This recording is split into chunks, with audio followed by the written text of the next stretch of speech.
Good morning, everyone. Good morning. My name is Jimmy Cleckley. I'm the supervisor at the African Burial Ground, and welcome. This is our 30th anniversary of the African Burial Ground. This morning we'd like to start off with the libation. The libation being by the head of the volunteer for the African Burial Ground. His name is Cyril Ennis Jr. Let's give a round of applause for Cyril Ennis Jr. Thank you. Good morning. Let me start off with saying Hotep, Assalamu alaikum, peace unto you. Let me give reverence to one of our elders here that you can see. Papa Ferguson is here, Sister Io is here, and other folks here, and her son here. So let me give you a little history of African Burial Ground before we go into libation. 6.6 acres of land. This is what this is part of.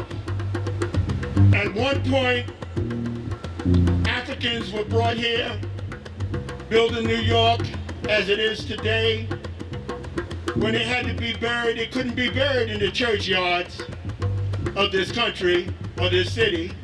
They had to be buried outside a wall, which this was called, and they call it the Negro burial ground. In the process, this was here for a while, as y'all know.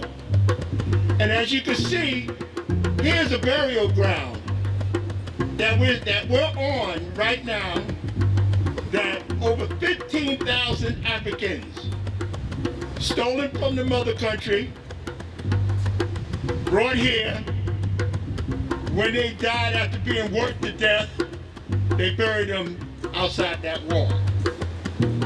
Outside right now, what you see here is court buildings, federal building, and all kinds of buildings. Even City Hall is on this burial ground. Now mind you, when everybody pass away, the sacred thing of your whole life is to be buried in a burial ground, and it's not to be desecrated. But as you can see, this land was desecrated. And we fought in this community in 1991 when someone who took the notice of bones and they stopped the burial. The village of Harlem, Brooklyn, Queens, Staten Island, all the 5 boroughs came out, the people came out of the community, African community, and said we need to put a stop to this. And we fought so hard, the people fought so hard, that eventually they built the building, but they had to concede and give us the burial, this part of the burial ground. So this is sacred ground we're on, and I want everybody to know that, okay? Now libation is poured to give honoring to our ancestors. And like I said, Baba Daughtry is here, who is one of our elder brothers. Sister Pat Leonard is here, one of our elder sisters. And Sister Io is here, one of our elder sisters. And to be honest, myself, an elder. Okay. So we pour libations to our people who came throughout this country. If Mother Alduni, who's one of our sisters here, she would call them captured African refugee survivors. Cause that's what Mother Alduni would call them. I came to the burial ground because of Mother Alduni, who told me that your position here is to protect and make sure this burial ground is taken care of and looked after. And I have to say, since I've been here, one of the volunteers, it has been upkept, and I thank Jimmy Cleckley and his staff for upkeeping it. So now, what we're going to do, we're going to pour libations. And as we pour libations, we call out the names of our ancestors. We call out to those who are there. And when you call out, and I say a reference, you say Ashe. Ashe means now, this is now, present, to give thanks, Ashe. So, in the interim, let's begin.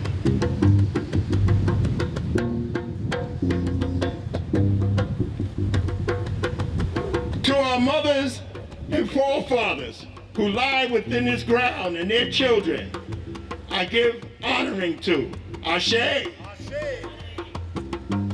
To our grandparents, our brothers, our sisters, our cousins, our aunts and uncles, we give honoring to. I say Ashe. For within these grounds are the people that came here, that suffered, that was worked to death, that was tortured, and all kinds of things was done to them. We have to give reverence to them. Ashe? North, east, south, and west, throughout the diaspora, throughout this whole community, to the 15,000 that's still here in this burial ground that has not been disturbed, I say Ashe. To the 419 bones that came out this ground, the people went to Howard University to be studied.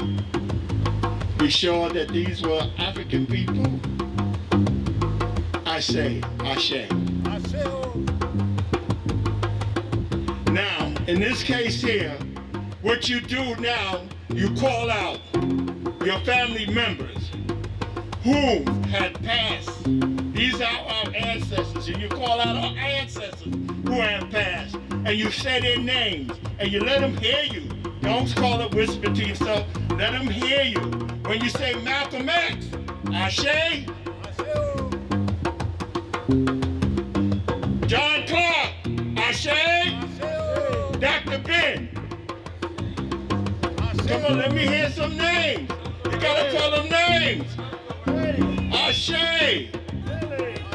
Ashe. Mother Franklin, did y'all hear that? Ashe. Call out your names. Call out your family names. Fannie Lou Hamer. Ashe. Martin Luther King. Ashe. Adam Clayton Powell. Frederick Douglass. Ashe. Ashe. Lambe Brown. Ashe. Ashe. Call out your family members. I call out my grandmother, Ruth Woodson. My grandfather, Charles Woodson. My sister, Vanessa Ware. By all my parents, brothers and sisters who have perished in the war in this country. Ashe. Ashe. Ashe. And with this here, we have 4 libations on this ground. And I see Mother Deed here. She's here. I see Mother in the back. She's here. And I'm seeing all these beautiful people. All these people, I stand on their shoulders because they stand on the shoulders that is here. We here. We will always be here as long as we have life in us to give honors and reverence to this burial ground. Ashe, Ashe, Ashe. Good morning. Good morning, everyone. Good morning. Forgive the feedback, but maybe it's meant to be. My name is Io Harrington.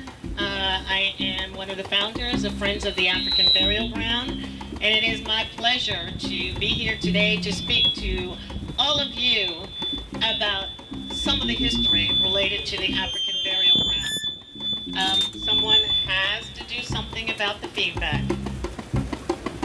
Okay, I'm going to try again because this next segment you're going to hear from three people to talk about their deep relationship to the African burial ground.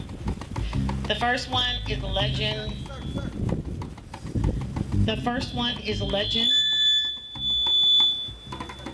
Who does not really need an introduction, or should not need an introduction to any of you.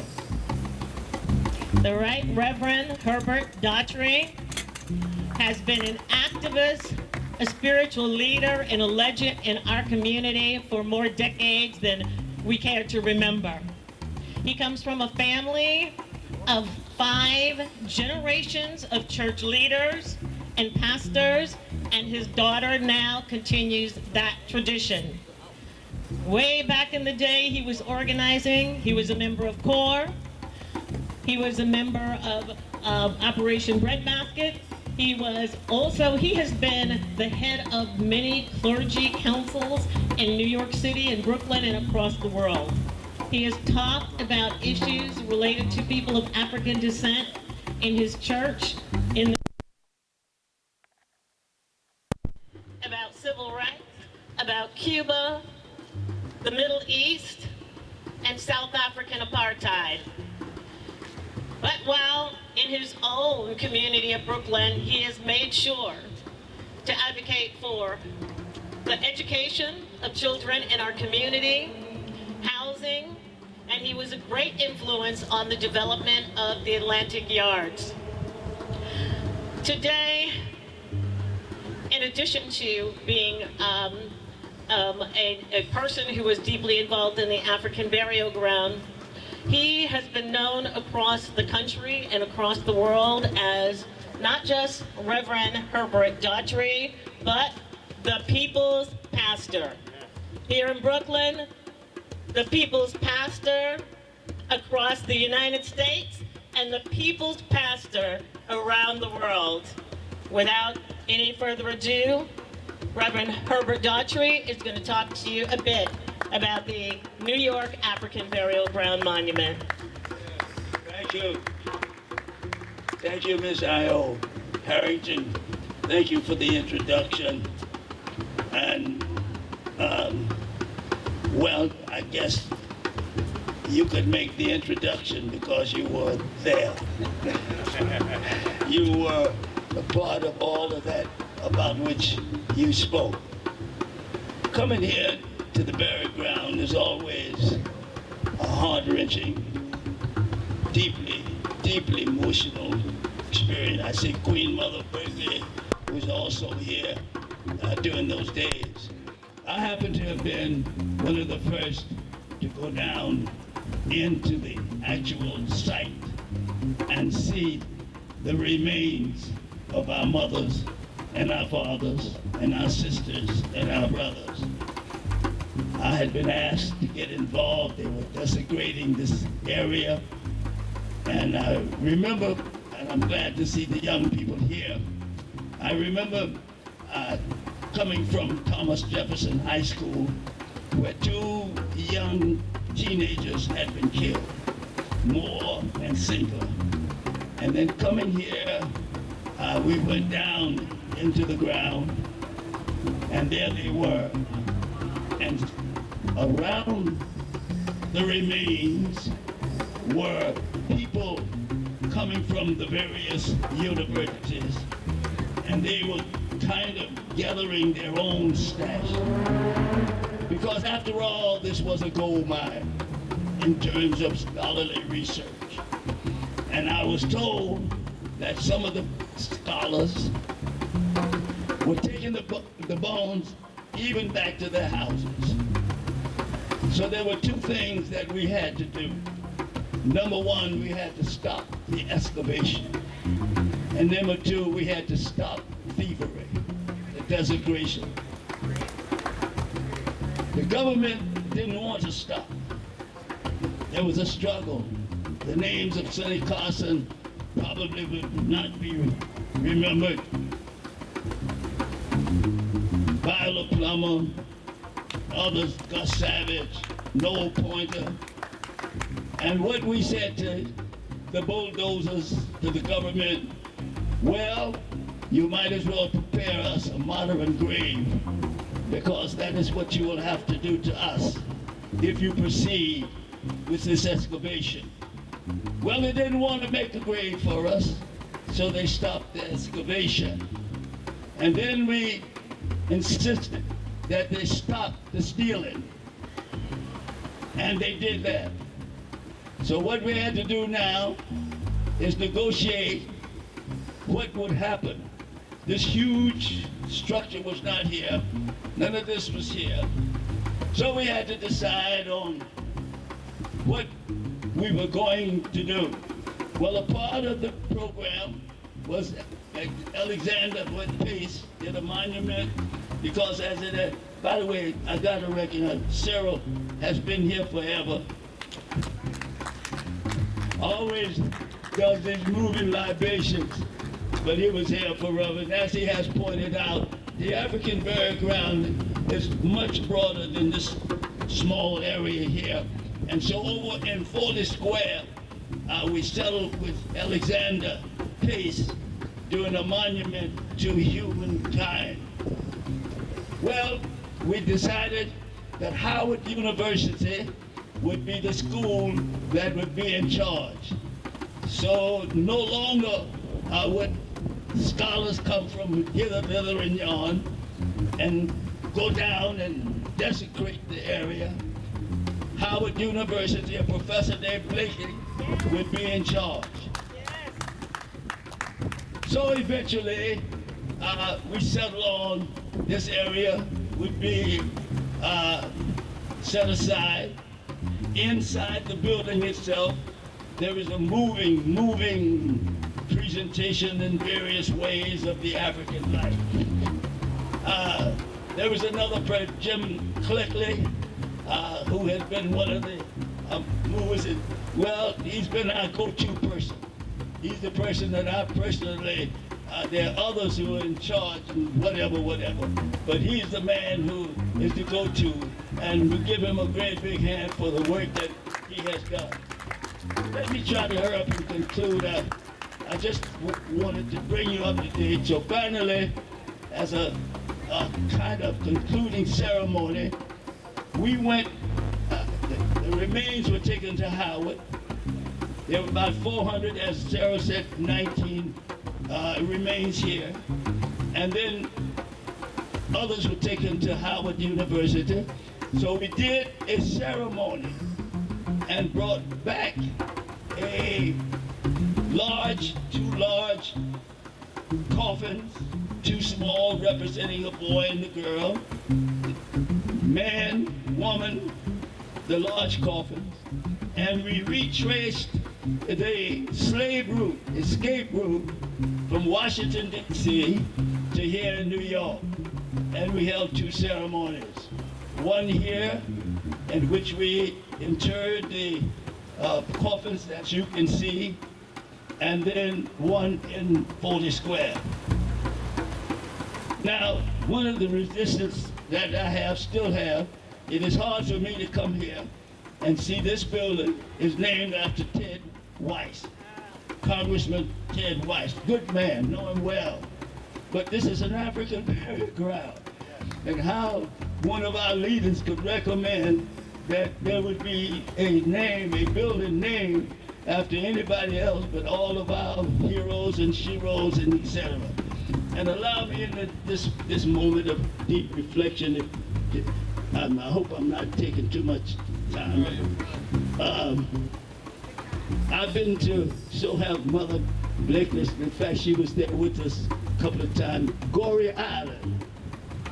Goree Island is where one of the slave holding stations. There's a house there where they would hold the slaves. And this brother named Mooney decided that he was going to row across the Atlantic Ocean, as our ancestors did many years before Columbus discovered he was lost. Then we went there with him, and they allowed us, first time, to spend the night in the holding place. And can you imagine walking through this holding place, which would be the station that our ancestors would be taken when they were going to be shipped across the Atlantic Ocean. And so we spent the night, and then standing there at the door of no return, looking out over the Atlantic Ocean, you can imagine how one would feel knowing that your ancestors, your mothers, your fathers were taken out across to the ocean to big ship, and now coming here to New York and seeing the remains before my very eyes. So I did the trip. I saw them, I was there. I heard the moans, the groans in my spirit in the place where they would be taken. And then coming here to New York, those that made it across the ocean, many didn't. But those who made it across the ocean, here they were. And here I was watching, observing the bone. Was that my great-grandmother, great-grandfather? Was that my sister? Or was that my brother? So here today, always that you hear, it should be unforgettable that you come to pay a visit. Tell your friends, relatives, we all should come at some point to pay a visit. But here lies your mothers and your fathers. But the point is, we've got to continue to struggle. We're still hitting each other, killing each other as they did in Thomas Jefferson that I mentioned. The struggle continued, but they always had the hope that we would win, that victory would win, that justice would win, that righteousness would win. And we always fought for everybody. Isn't that amazing? We were always concerned that everybody would be free. That's right. So, Josiah, God bless you. Reverend Daughtry. We could not have had a better person to speak about the history of the African burial ground. Someone who started in his activism decades before and who will continue for decades to come. We love you.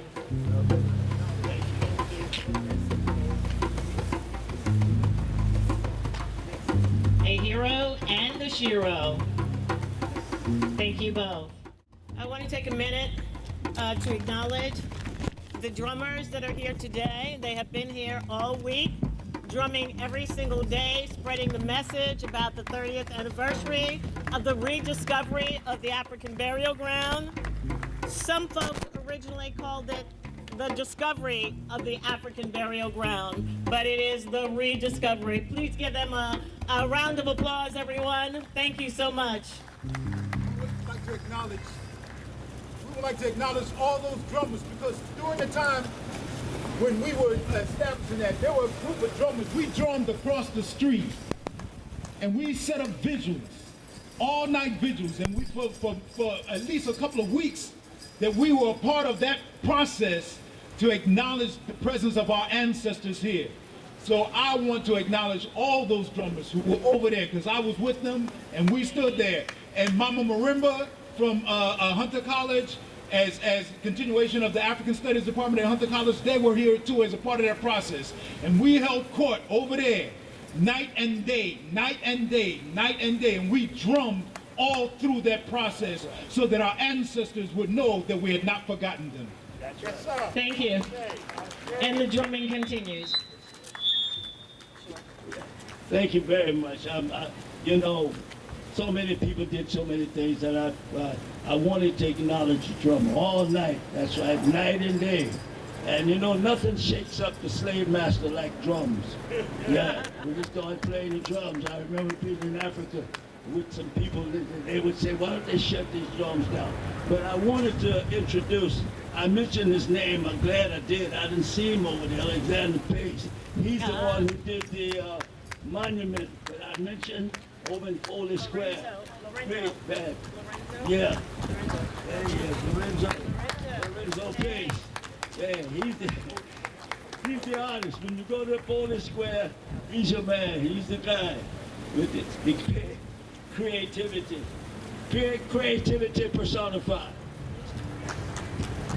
So it's interesting here because I was getting ready to introduce someone who goes to your art almost every day of the week to talk about it, to show it to the rest of New Yorkers, to talk about its significance as it relates to all of the landmarks of historic importance to people of African descent. But I'm going to let you speak first, and then we're going to hear from Kamal Ware from Black Gotham Experience.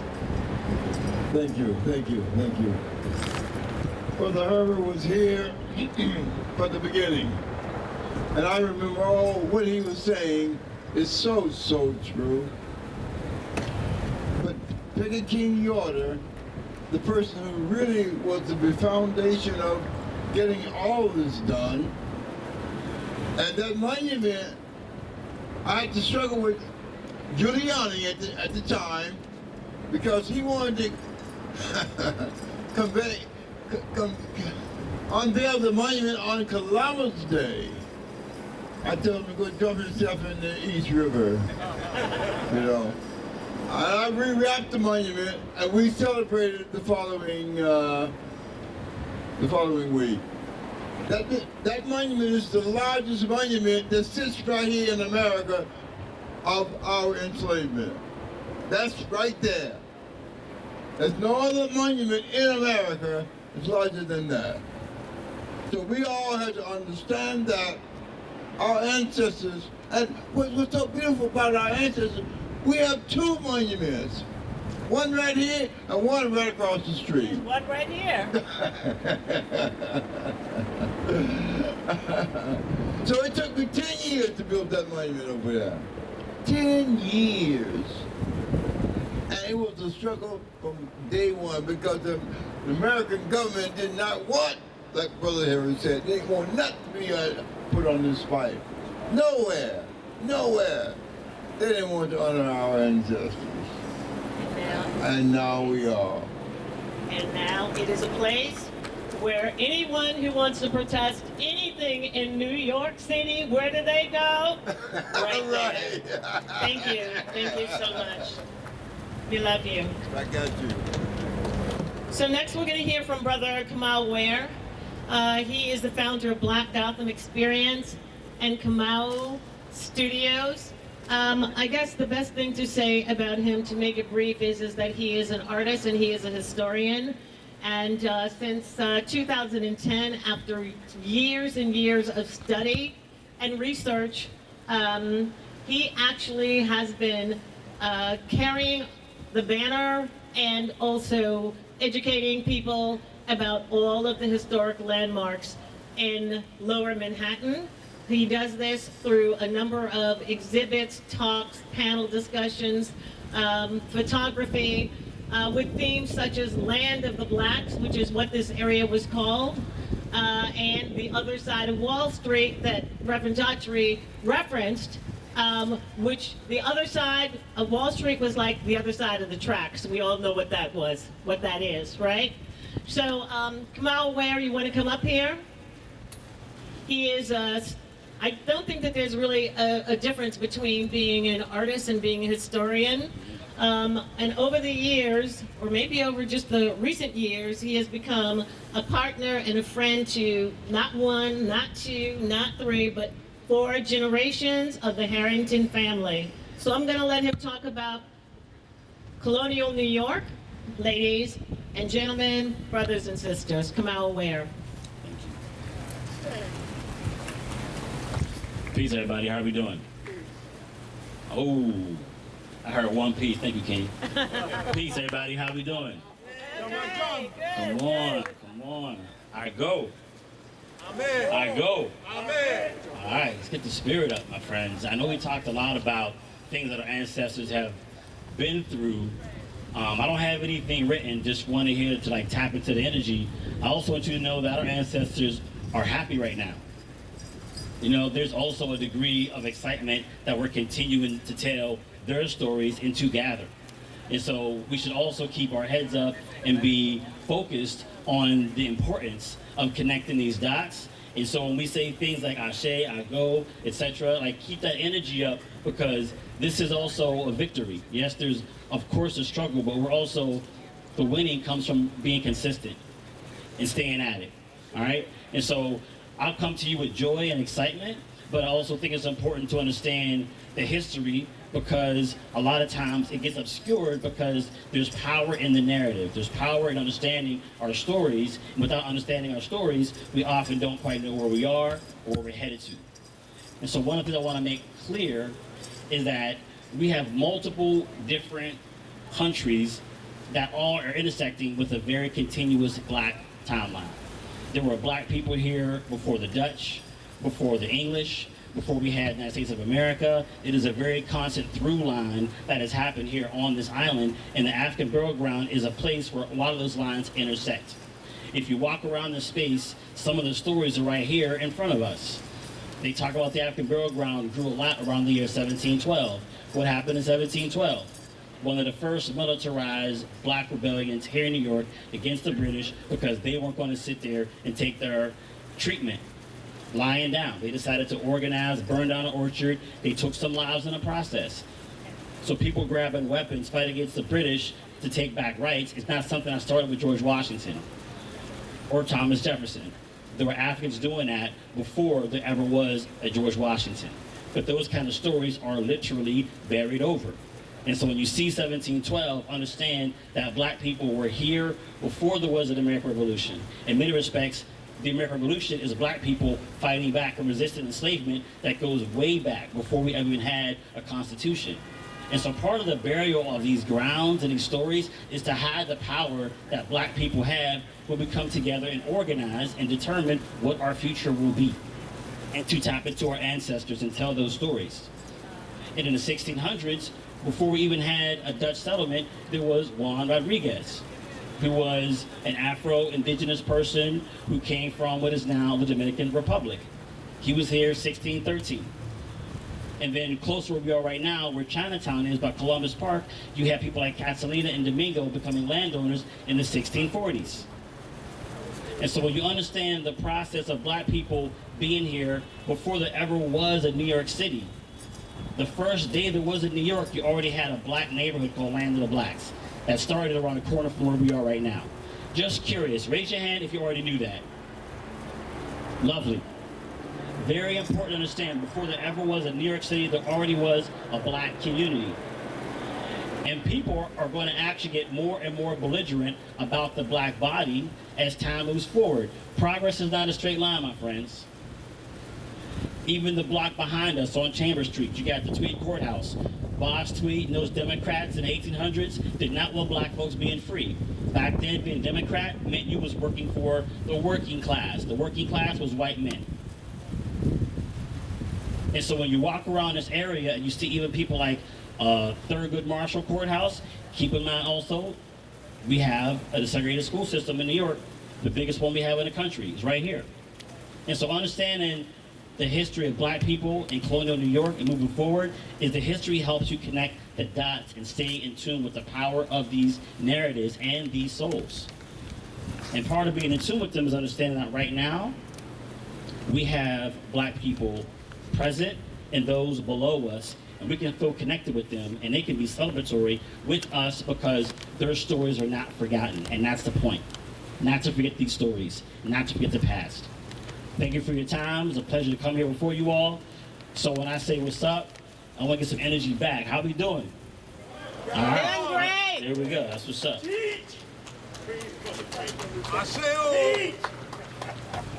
Brother Kamal Ware.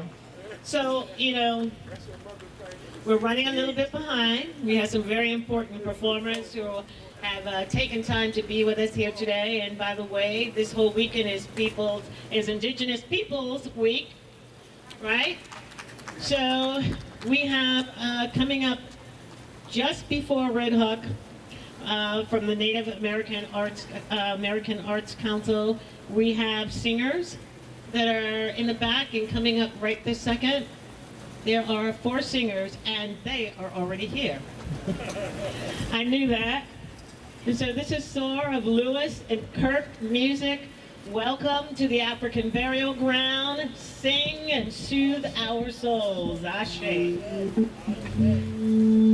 morning. It's such a privilege to be here, and I feel the magnitude of this moment. And we are just honored and privileged to be here.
And before I be a slave, I'll be buried in my grave and go home to my Lord and be free.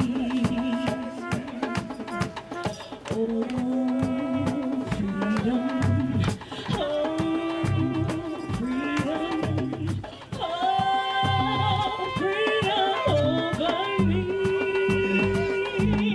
And before I be a slave, I'll be buried in my grave and go home to my Lord and be free, and be free, and be free, and be free, and be free.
Thank you so much.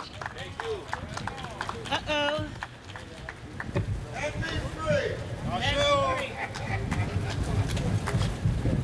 And I mean, we need a better applause than that. I mean, come on. Were you feeling that music?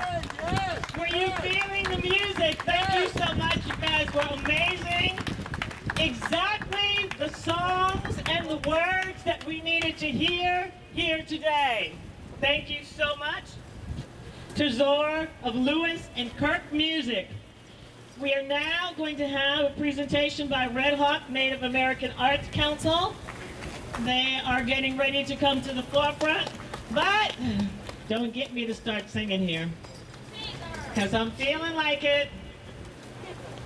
All right, I won't. I'll save it. And before I be a slave, I will be buried down in my grave, and then I'll go home to my Lord, and with all of you be so free.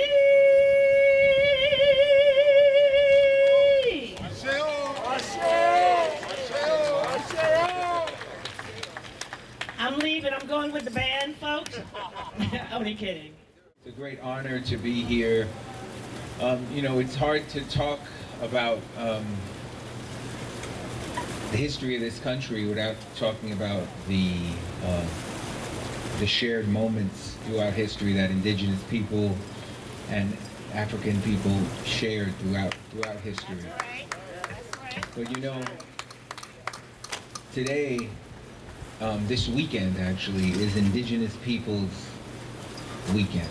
It's leading up to Monday, which was formerly Columbus Day, but we have replaced with Indigenous Peoples Day. But you know, it's a day that we really have to remember something very important, that something that's often not discussed, but the instrumenter, the person who first thought of the concept of bringing African slaves here. The first person who did it was Christopher Columbus during the transatlantic slave trade. He created that. And so it is so important so important for our African American and indigenous allies to come together and share this part of history, to stand together, because Columbus Day isn't just an honoring of a guy who didn't discover America. He also was sent back to Spain as a criminal.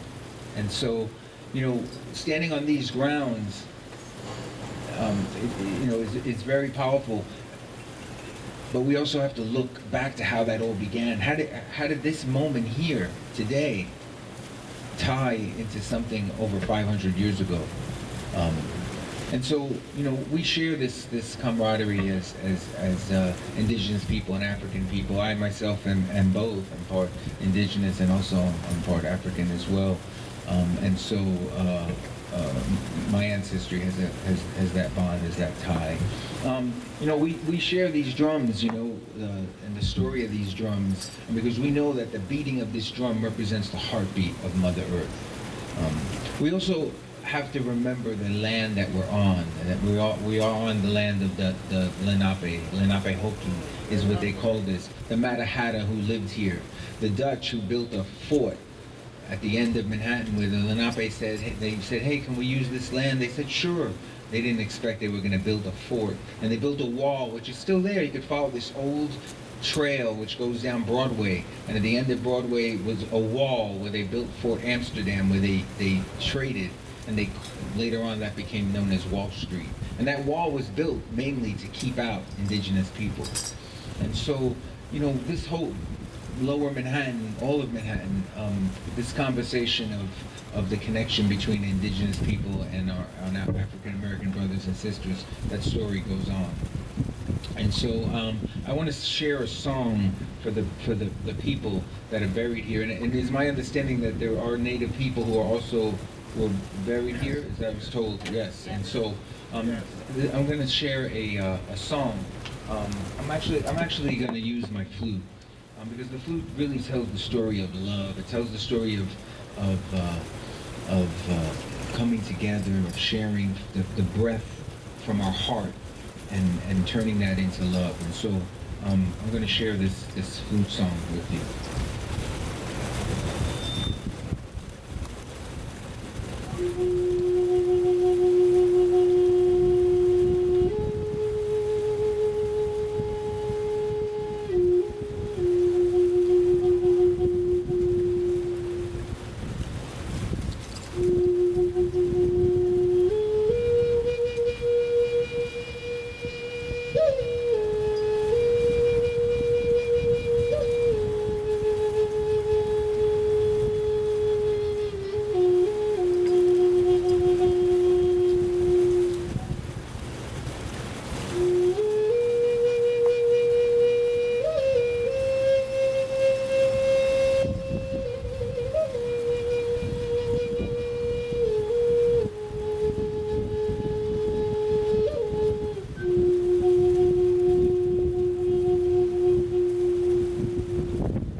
So this is Anisha, and Anisha, I know Anisha since she's a little girl, and she's Ojibwe from Canada, and she's a student here. She's one of the many indigenous students that are that go to Columbia, and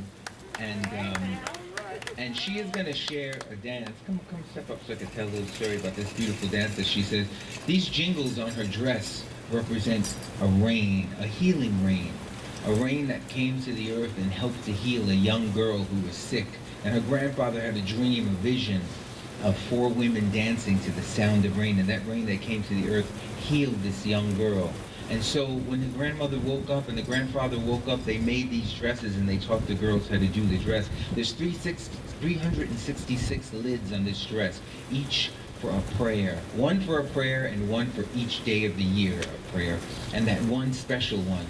And so that's why there's 366. So as she dances, she's gonna, that jingling of the dress tells the story of that rain and that healing rain that came down to the earth and helped to heal that young girl. And it's, you know, when we do it on this sacred land here, we know that water is life. We have a saying, we say, Mini Washoni, water is life. And so we're bringing life, light, and love to this area here, this very special ground, this sacred ground that we're standing on today.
Thank you.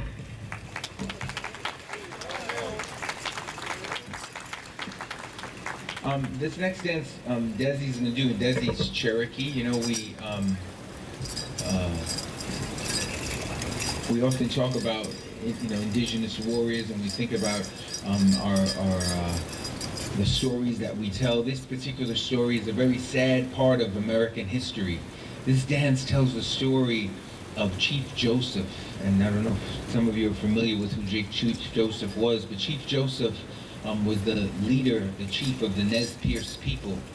When the United States came up with a concept of placing Native people in concentration camps, they called them reservations, and they gathered up Native people and forced them onto these concentration camps where they had everything taken from them, their freedom, their ability to hunt, their ability to live the way they wanted to. And so Chief Joseph refused to bring his people to the reservation, and so he came up with an idea of fleeing to Canada.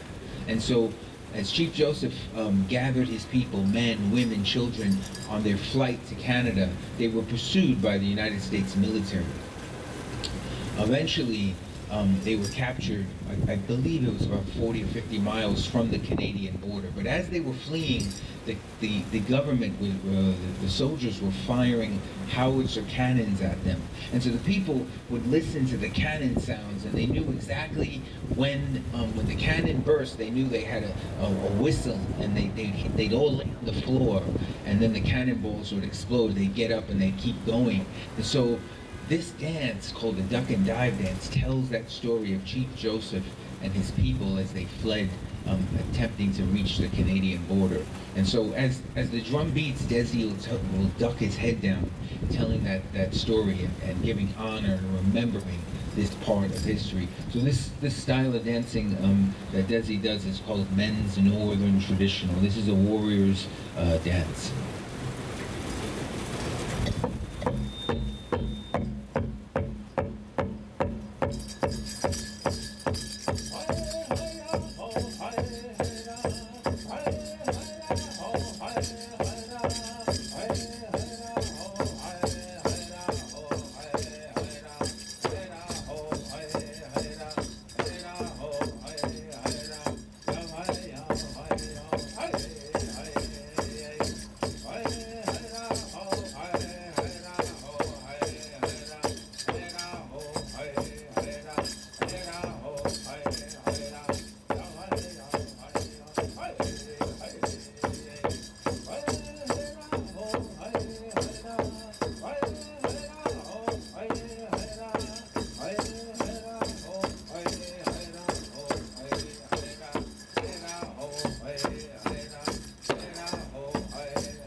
Thank you, Desi.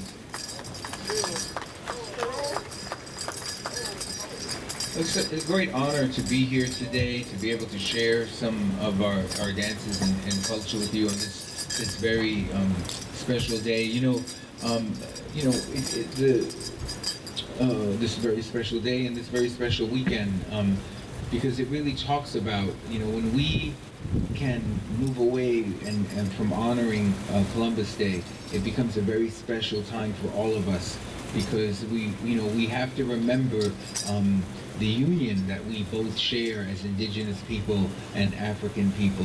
That Monday, that holiday, is the reminder of how very close we are and how we share the camaraderie and especially with the same colonizer. When we look at Columbus Day, we cannot not remember the fact that he created this thing known as the transatlantic slave trade, and that brings us very close together, because we have to make sure that this country understands that Monday is not Columbus Day, but is a day of Indigenous Peoples Day, and it's a day for us to share with all our brothers and sisters, our African American brothers and sisters, and all our brothers and sisters who have suffered. So I want to say thank you to all of you, and remembering how special this ground is that we stand on, and in honor of all those that are buried here.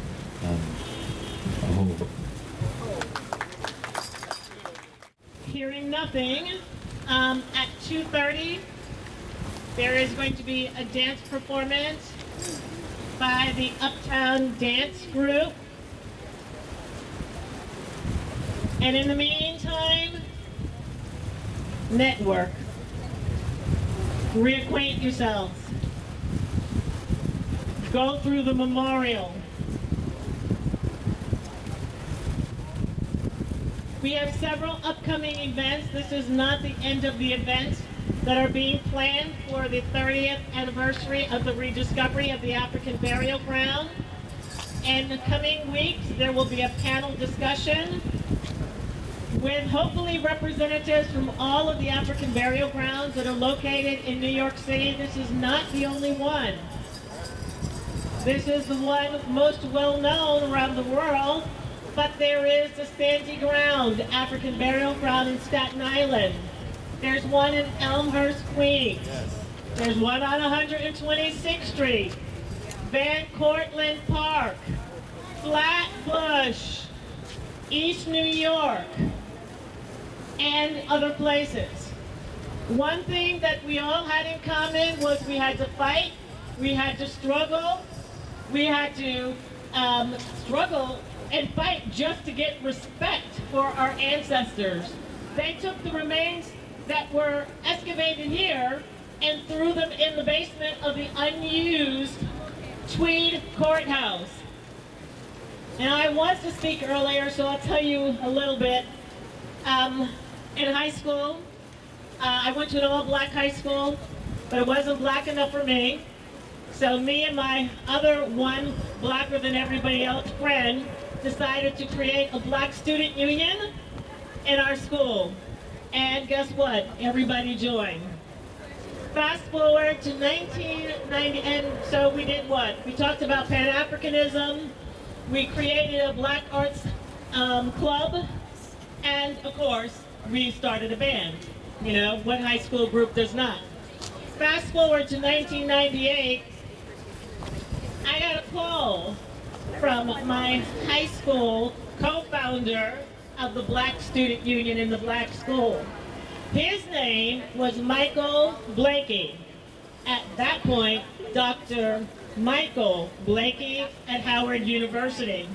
And I got another call from a friend of mine here in New York, Howard Dotson, chief of the Schomburg Center.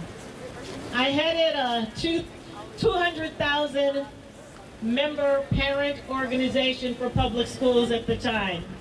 And when they called to say, the memorandum of understanding, that all of the people whose names you've heard here today, who fought with the city and the federal government to ensure that there was a memorial and funding for it,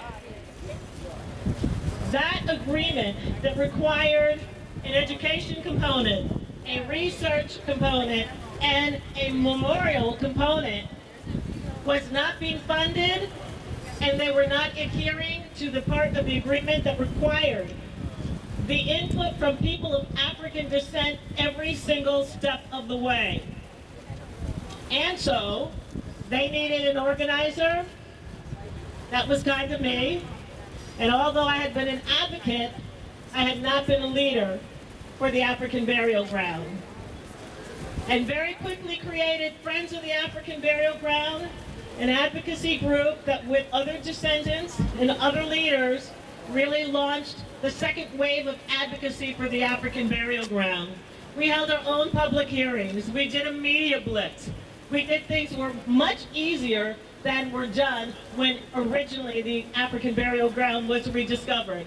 But it was needed then, and it's still needed now. In 2017, we had asked originally for a museum to be on this site. We're proud of what we have here now, but it was not all that we should have gotten. It was not all that we fought to get. And in 2017, decades later, the Congress has reintroduced a bill to create an international museum and education center here in this neighborhood. Although I don't think it has passed through Congress yet and the Senate. So we need to advocate for this, because this small space here that was given to us in all of this 6.6 acre land is not enough. We need a sister museum to the one in Washington, D.C., where the history, the true and full history of colonial New York and 2021 New York can be told. You know that it was legal to bury people in the African burial ground, and then 165 years later, it was no longer legal to bury people in the African burial ground. And just 7 years after the last person was buried in the New York African burial ground, then known as the Negro burial ground, the first stone was laid to build a building in this neighborhood on top of the African burial ground. And if you don't know the name of it, you should. It's called New York City Hall. It and many others, as Cyril said, sit on top of the African burial ground.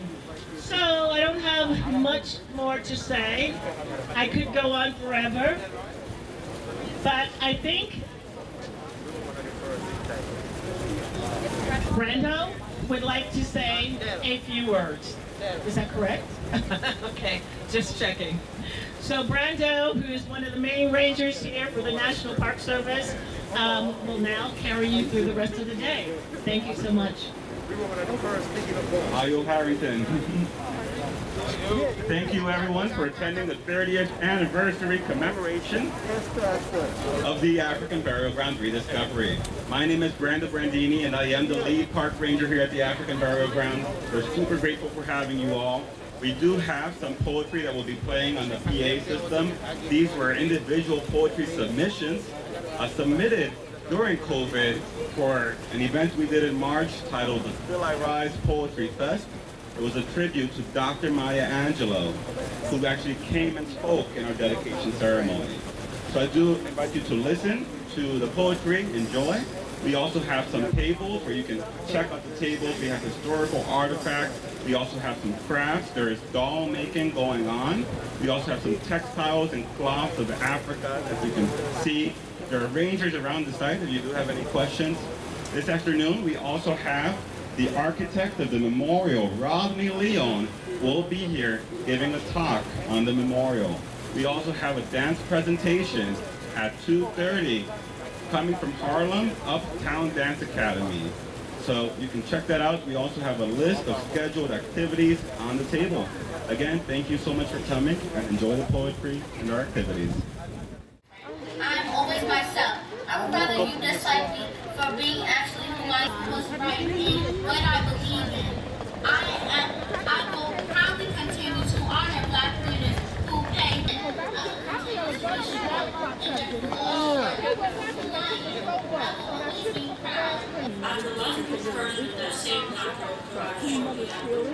Hurricane, that's really good because Sojourner has a mural on the side of it that has Sojourner Truth, Harriet. Hi.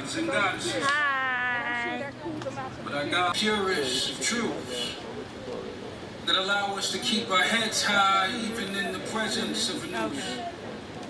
I'm chilling with the no. I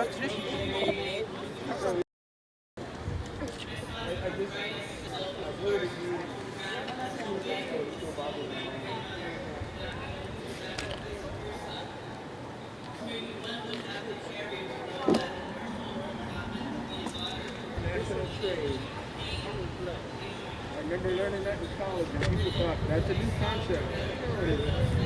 The global economy. It's been around since.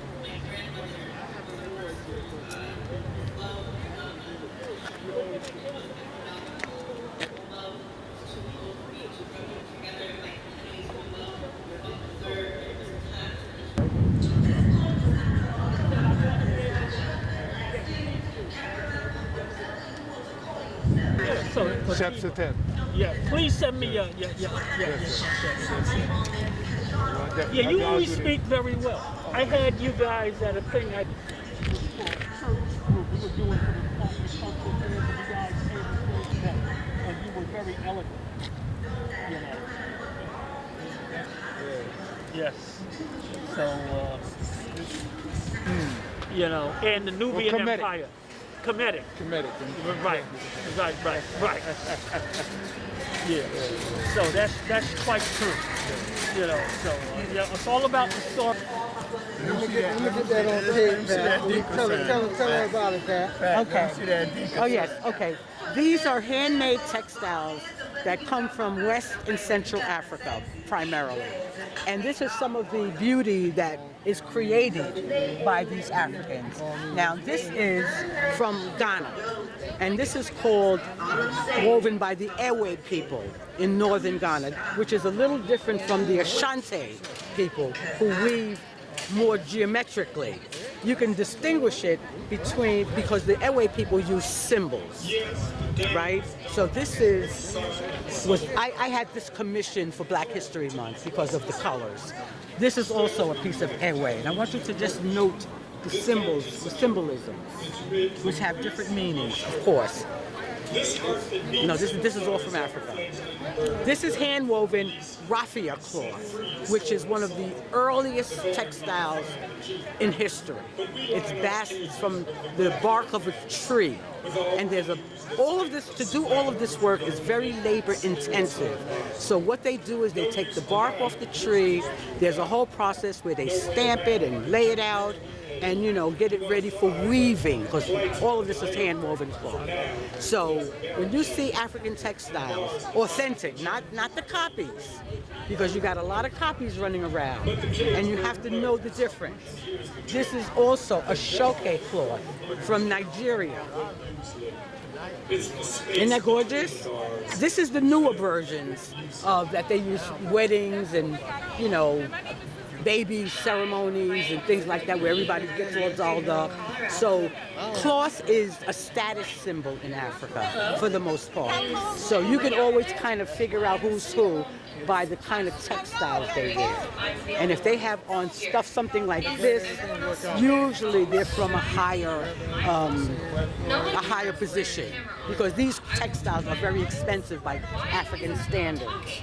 This is also a shoke cloth, but this is the older type that doesn't, and you can tell from the holes in it, but it's all, look at the artistry. I mean, you're not going to find this in your average material store. Very different. And even when you see African prints, much of them do not come from Africa. They are copied by the Chinese and what's the other one? Dutch, India. So they come and they take and they copy what we do, because they know the beauty and the artistry of this. But when you feel it and you look, you know the difference. You can tell the difference. This, of course, is mud cloth, as is my jacket. And you see the artistry of this. You won't necessarily see this around either. But all of this comes from Africa. I bring these textiles back. Where do all of them And this is, yes, yeah. Well, this is part of it. I have like mega collection. No, I'm not. No. And this, oh my God. And this, of course, is another version of a Shante cord. And colors are very significant. So, you know, isn't that beautiful?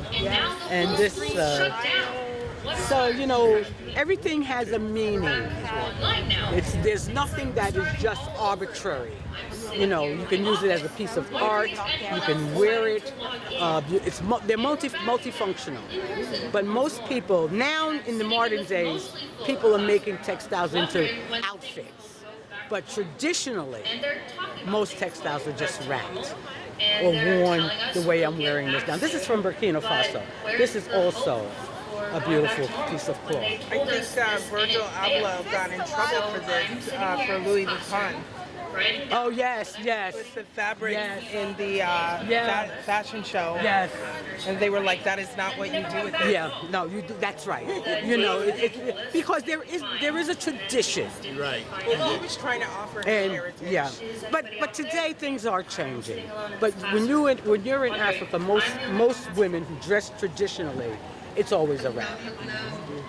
They have their way of wrapping up their fabrics and making them look just absolutely gorgeous. So when you see African women in their finest, men too, don't play the men cheap because they are gorgeous. You know, they wear colors like pink and yellow and green. And here, when you see a man in pink, you think something wrong. You know, it's like, what?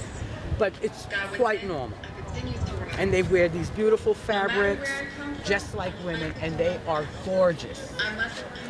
So, full social statements, historical people in advance. So, for example, when Kwame Nkrumah was in prison, and when he was being released, he had a special piece of cloth woven for him.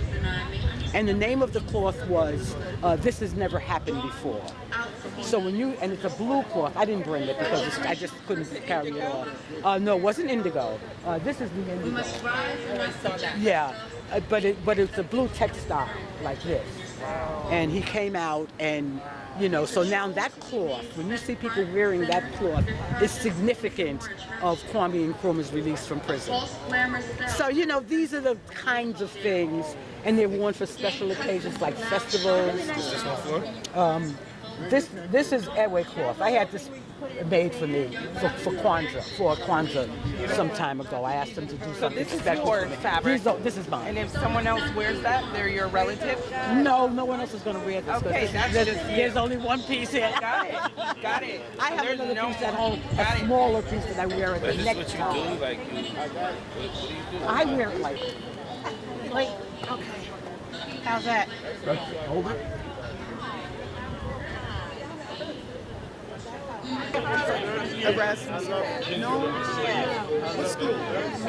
Wilderness where Midtown hums, echoes of African drums along the Hudson came calling to first. Oh my Lord! She running everything. I don't have my uniform. That's okay. Okay. Sometimes put everything together here for the good. Just to be so. This is Superintendent Shirley McKinney. Superintendent Shirley McKinney, she got all the folks in Manhattan. Oh, 9 of them. Yeah, she running things here. Now she working on crime. Welcome, everyone. I gotta hold this though. Can I hit the tripod for you? No, I don't want to. She doesn't want. Okay. No, Mike. They want you to. I promise you'll hear me. Oh, that's fine.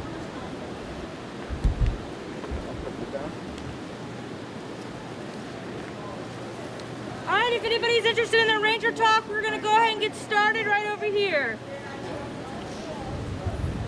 All right. Can you hear me okay? All right. So, I don't know if you're going to be able to see my pictures from here, so you might want to, okay. All right, so good afternoon. I'm Ranger Emily. This is a 30-minute talk called Irrepressible Identities. I'm going to ask you for participation today, so I'll be asking you some questions, and you can feel free to ask me questions along the way. I'll be using the term descendant community to talk about the local and international community associated with the African burial ground, the people that advocated for the African burial ground. Now, today we're going to be talking about identity, African identity, and how Africans, despite slavery, were able to maintain who they were as individuals. Now, my first question to y'all is, where are y'all coming from? Or where are you born and raised? Let me see, I was born in Augusta, Georgia. Okay. I've been living here for over 50 years. Okay. I just retired and moved to Delaware. Okay. Did you grow up in Georgia? No, I grew up in here. Grew up in New York? And where did you come from, sir? Where'd you grow up? Lived in New York all my life. Lived in New York all your life? And ma'am, where are you born and raised? New York City. I was born in New York City, raised in New York. Okay. Did the place you were raised, did it shape you, who you are? And can you tell me, like, how? How do you think it kind of made who you are today? What did it influence? Well, I was raised in the Bronx. Okay. So being from the Bronx, the home of hip hop, that influenced my worldview in terms of how I looked at the world and how music sounds to me. No, I was in Staten Island. That's where I lived. Okay. For many, many years. And it was entirely different from the South because I came up when I was 19. I was in Staten Island for almost 50 years. All right. So a big part of your life. Well, yeah. I mean, Georgia was just where I was born on the West Coast. I got my identity up in New York and stuff like that. So yeah, the different cultures and things that was going on. Sure, it's a different setup from living in the South as opposed to. I'm a Southerner, so it's very different. Very different. Much more quicker up here. Well, yeah. What about you, sir? My family, we lived in back of the Apollo. And so I grew up there. My first 20 years of my life was, back in the Apollo during the 1950s into the 60s. And then we moved a big move from Central Harlem to East Central Harlem. So it was, all there all my life. I went to school. It was at the Harriet Tubman School there when they renamed the school Harriet Tubman. And I think the only time I kind of left Harlem schools was when I went to high school. I went to High School of Performing Arts. And then after that, college. But even college, I went to college here in New York. So scholarships are here. And so the scholarships demanded that I stay in New York. So I was in New York all my life. Traveled, but in New York. Well, just like we all come from unique places that shaped us, Africans came from unique places. Africa is not just one big place, right? There are unique places within it. So Africa is huge. It contains 1/5 of all land in the world. It is 3 times larger than the United States, and it has over 40 countries. There's also hundreds of different cultures, and about 2,000 languages are spoken there. So just like we have multiple identities today, both free and enslaved Africans had identities during the African burial ground. So I identify in a couple of different ways. I identify as a daughter, as a millennial, though just barely, okay? And then I also identify as a park ranger. What do you all identify with? Do you want to share one of your identities, or what defines you? A mother. A mother. Minister of Gospel. Okay. Senior citizen. All right. African American senior citizen. So what we're talking today is we're going to talk about how African Americans and Africans, both enslaved and free, resisted their identities being taken away from them. So what we're going to start with is we're going to start with some background about the African burial ground so we can better understand what they were resisting. So what I have here is a map of the Atlantic slave trade. So Atlantic because of the Atlantic Ocean. It's really like a triangle. So we have goods coming to and from the United States, but it was the 13 colonies back in the time of the African burial ground for the majority of the time. But what is the main source of goods, labor coming out of Africa? Well, it's people, right? So they're coming from what they called the Middle Passage, from Africa to the 13 colonies or to the Caribbean. A lot of times they were coming through the Caribbean first and what they would call being seasoned. As in, are you tough enough to make it in the Caribbean? Well, then you're going to be tough enough for the 13 colonies. So this is what we're working with today, is the map of the Atlantic slave trade.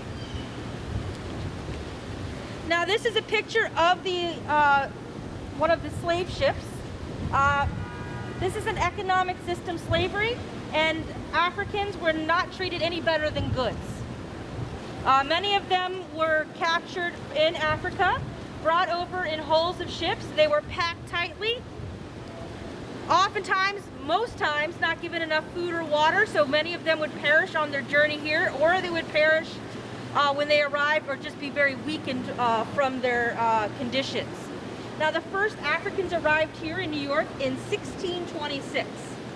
So, anybody want to guess what's going on in this picture? Maybe where it is, or what's happening? Is it England? It sure does look like England. I can't say. Okay, yeah, you know cheating. It's here! It's New York City. This is what New York City looked like. It was actually called New Amsterdam by the Dutch. And this is the Lenape. These are the indigenous people that lived here since time immemorial. And what they thought they were doing is they thought they were leasing New York to the Dutch, but in fact, they were unfortunately selling New York. So these are the first people that would be a source of labor for the Dutch. Now, they would call this island Manhattan, which means island of rolling hills, but I don't see a lot of hills here, do y'all? No.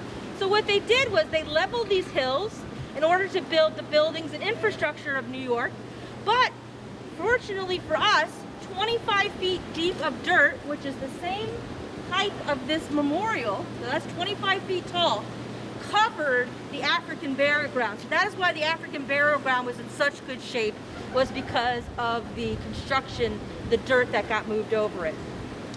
Now, in 1664, the British would arrive, and things would change for the Lenape as well as Africans. They would change this to the city of New York, named after the Duke of York, which was the King of England's brother. They would also take away half freedom. Half freedom was something that happened under the Dutch. So if you were 28 years old as a man or 25 years old as a woman, and you contributed 20 years of labor to your captor, you could get half freedom, meaning you can go live and you can have property, you can have your family, but your children are born into slavery. You are also can at any time be called upon to go work for your captor or your former captor. So the British would do away with that. Now here's a picture of Manhattan in 1660. Can anybody point out Wall Street? You see Wall Street there? That's right. Does anybody know why it's called Wall Street? It's going to sound very obvious when I tell you. There was a big wall, right? So originally it was an indigenous passage by the Lenape. They widened it, the enslaved people widened it. They created a fortress type wall. What do you think that wall was about? To keep people in or out? Who are they trying to keep out? The Lenape. What side of this wall do you think the African burial ground was and the Africans living? Inside or outside the wall? Outside the wall. Any reason why that might be? Keep them out? Who are they trying to keep out? Africans. They're keeping them segregated, but also they feared the Lenape coming back. So they were worried. So the land was really considered undesirable because it was the first line of defense against the Lenape, but also was really, really marshy, so it was hard to build on. So that is why the African burial ground was able to grow to 6.6 acres in size. Now, here is a map of the African burial ground. You'll notice it's a little dark. It is called the Negro burial ground. It was in use from 1630 to 1795. Now, Trinity Church did exist back then, right around the corner on Broadway, but did they allow Africans to be buried there? No. So in 1795, the cemetery, the African burial ground, would close because the city was getting bigger and the land became more desirable. Now, what did Africans do? Well, they did everything. They unloaded and loaded ships, they farmed, they milled, they built the city's buildings and infrastructure. Something I was surprised to learn is that New York City had the second largest enslaved population in the country, only second to Charleston, South Carolina. Meaning, in 1790, 40% of white households owned an enslaved person. Now, how do we know how they were treated? Well, we know because of the archaeology that occurred here. So by their bones, we can see that there was overworked, that there were injuries. We can see by their teeth that they were malnourished. So they're living in terrible conditions here in America. The average age of the person buried here is 22 years old. So in the South, typically what they're trying to do is they're trying to get the enslaved to reproduce in order for there to be more enslaved people. Here, they're really just working them to death. All right. Now, a lot of times when I hear the word slavery or enslaved, I think of big agricultural fields, cotton fields, rice fields down in South Carolina, but this was urban slavery. And the enslaved people resisted slavery in their enslavers. And successful resistance was often met with violence and new codes and laws. So, these laws that were created were, I'll give you a couple of examples. You had to have a lantern by your face at all times at night. Why do you think that is? You couldn't sell any goods. Why is that dangerous? You don't want you to have money. Yeah, what are you going to do with that money? You might buy your own freedom, right? Couldn't congregate, couldn't bury your dead after dark. So these are some of the laws. So these laws were created to monitor and control black bodies from the very beginning. The African burial ground was a place where Africans could maintain their identity. They could speak their own languages. They could practice their culture. They could sing. They could dance. They also maintained their identities by getting married and having children. And just because a family is separated, so a mother and a child are separated, does that mean the identity of the mother or child changes? Are they still mothers? Still mothers. So they resisted it that way as well. Now, all these forms of resistance, both passive and actively. Now, here's a bit of a question for y'all. Has anybody ever tried to change something about you? Did you resist? How did you resist? Just didn't do it. Okay. So resistance against their identities being changed happened immediately, and the resistance against slavery happened immediately. With kidnappings in Africa, they're fighting back. More serious forms of resistance included murder, infanticide, and suicide. This happened in Africa, it happened on slave ships, and it happened here in New York. Now, can you all think of any other ways you might resist slavery? What are some ways that you would say that you would kind of fight your captors or fight your situation? Mobilize others. Mobilize others? In the fight. Okay. Educate those who are not educated about the fight. Sometimes passive resistance, just not, conforming in my heart. That's right. Try to get your freedom papers. Get your freedom papers? I'm running away, right? One way. Oh, maybe. Oh, my back hurts too much today. Oh, the tools are broken. I can't understand your instructions. But that kind of thing perpetuates this false narrative that they had that we were lazy. Right.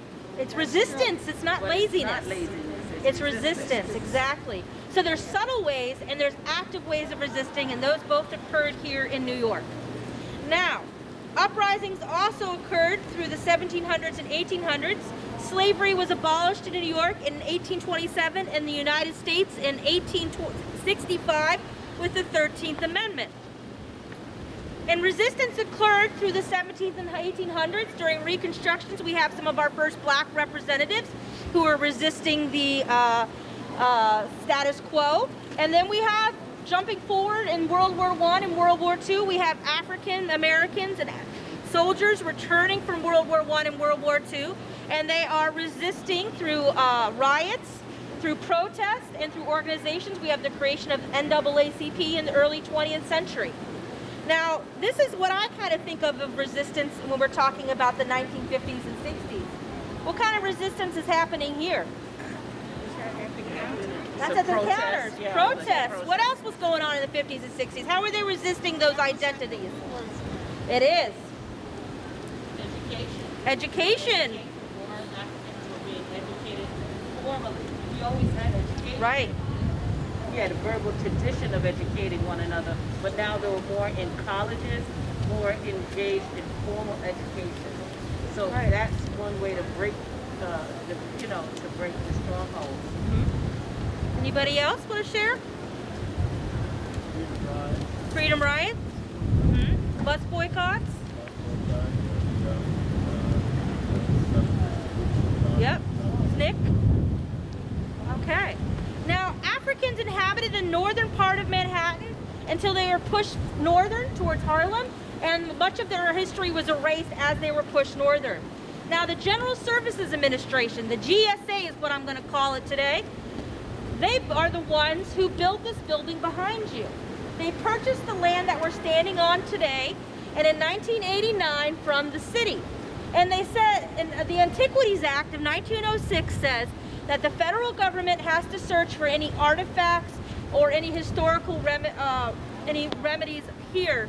And they had maps, remember, of the Negro burial ground, which they called it. And so they thought, well, there's been so much construction since, there's no way it's still here. Was that what happened in 1991 when they started excavating? No, what they found was hundreds of people were buried here. We think there's 15,000 people buried in the African burial ground. Now, how people found out about what was going on here with the excavation and construction was the press. And when they found out, many people were quite upset. What were they upset about, you think? If I were to excavate... The cemetery was desecrated. Right. First of all, it was separated. You couldn't be buried in their cemetery. Second of all, it was desecrated. They built over. That's exactly right. You're taking a sacred space and you're desecrating it. So just like if I came and excavated your family members from their graves, you'd be pretty upset about that. So the descendant community was quite upset. Now, to add to this controversy, they had inexperienced archaeologists digging. They were from mostly Euro-American descent. Many of them did not have experience with cemeteries nor African-American sites, so that added to the controversy as well. Deep feelings were unearthed with this African-American burial ground when it was discovered, and the community was active almost pretty much immediately. Now, the descendant community would hold a 26-hour vigil at the African burial ground, affirming its importance as a spiritual site and linked to the past. Do y'all remember New York City Mayor David Dinkins? He had a blue ribbon committee set up that was to advocate for the ancestors, but it was replaced by a federal steering committee. And this group, it really was to advise the GSA and the U.S. Congress. And the first thing they did was to come up with the idea of a memorial. They also came up with this idea to have the artwork in the lobby. I don't know if y'all have had the privilege to go see that. When will it be open? Hopefully in the next several weeks. Okay. Just check out our Facebook, but I can't tell you exactly until we jump through those hoops. So in 1993, the African burial ground was made into a National Historic Landmark. Also, they created the Office of Public Education and Interpretation in order to educate the public. Unfortunately, it was housed in World Trade Center 6, and in 9/11, it was destroyed, though fortunately the staff was okay and many of the remains were still intact. Now, the GSA was required by law to hold meetings in each borough talking about what was going on here, and this was a time for the descendant community to express their outrage and to demand involvement. The DSA continued to remove bodies even though there was a strong opposition from the descendant community. there was a lot of compromising going on. And one compromise the GSA said is, y'all look over to Foley Square there, 50 yards away. They said, let's bury them there. Is that a compromise that was acceptable, you think? It was not. Now another compromise. We can do a plaque. No plaques, right? $250 exhibit. Okay, we're getting a little better there. But that's not quite a memorial, is it? Now, a town hall meeting would kind of ironically meet in Trinity Church. And this is the inside of Trinity Church. And this is where a coalition of activists, scientists, archaeologists got together. And really, this is where we have a lot of our petitions. They threatened to boycott and picket the construction site if the demands were not met. This became a human rights issue worldwide. Y'all, what's going on in South Africa in the 90s? Any parallels or connections you think they were making? Right, so this becomes a... You had to have a pass on you to go from one place to the next. Sounds familiar. If you didn't have that pass, you was in really bad trouble. You had to have your ID on you at all times. So this is not just a local issue, this is an international issue, and it received international press. Now the GSA continued to defend their position. Their position is, well, we don't just make the rules, Congress makes the rules, so when Congress decides something differently, we'll do something differently. So they refused to reintern, they were refusing the memorial until the summer of 1992 when the Congress had an emergency meeting and they halted all construction and excavation. By that time, 419 people had been removed. Now 10 years later, or excuse me, what would happen with these bones, these human remains, is they would go down to Howard University, which I think is an appropriate place for the archaeology. And it took about 10 years for the archaeology to get completed. And in 2003, the 419 remains were reinterned during the rites of ancestral return, which was a 6-day journey. So they're starting in DC, Washington, DC at Howard University, and they're coming up to the port city, so they're hitting up Delaware, New Jersey, New York City. So they're having this procession along the way. I believe Mother Blakely was there. I don't know if she's still here today. But Mother Blakely, who you might have all met today, was also part of that. Now, they were made into what they did is they created these handmade coffins, and if I can point you to the glass behind y'all, beneath that bookshelf, you see those coffins on the left, behind the boxes? Those were handmade in Ghana, and these bones were reinterned in there. In 2003, this was made into a National Historic Landmark. In 2005, architect Rodney Leon won the competition for this memorial, which is, you can see here today. It was constructed in 2007 and opened, and in 2010, our visitor center was opened. Now, thanks to the activism of the descendant community, the African burial ground was able to maintain its identity as a sacred space, an important history. This is not only Black history, African history, or New York history. This is truly American history. These are the people who built this city, and it's very important that we pay respect to them. So I know I threw a lot of information at you, thank you, at once. Does anybody have any questions, comments, concerns? So the things here now, is there a lease on this? Will this be here till time and eternity? Yes, it's a national memorial, so it is protected by the federal government. How is it funded? Taxpayer dollars.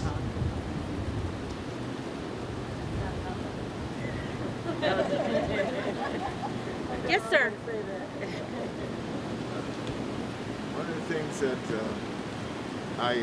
there's several things I can comment on, but one of the things that's so important, and for my being here, my organization is the African American Pinkster Committee of New York. My name is Dr. John Derek Novell.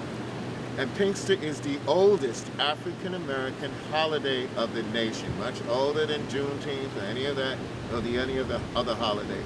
And it really started with the 11 Congolese and Angolans that were hoodwinked here 1626. So 2026 is the 400th anniversary of the Black community of New York. So 2026 will be coming here soon, so we need to start now to organize to celebrate the holiday in a big way all over New York City, in fact, all over New York, maybe even all over the Mid-Atlantic states.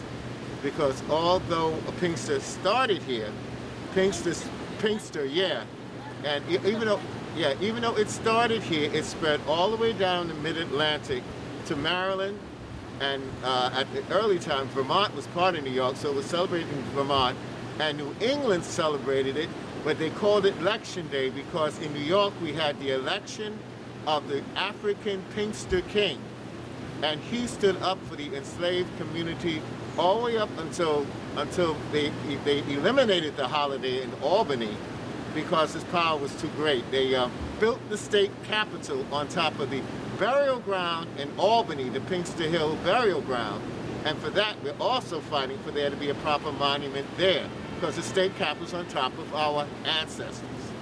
So these are the things that my organization, small as it is fighting to get people to recognize.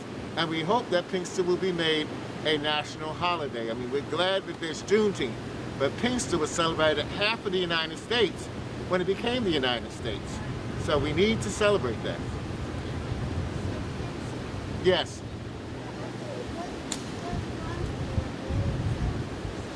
I'm sorry, I can't hear you. What date? Oh, Pinkster, it was a Dutch term for it, Pinkster Dag, which meant Pentecost, but there was an African Pentecost. And so it moves 50 days after Easter. So whenever Easter moves, that's when we have Pinkster, and there was a Pinkster week. And it was celebrated by really all the African communities.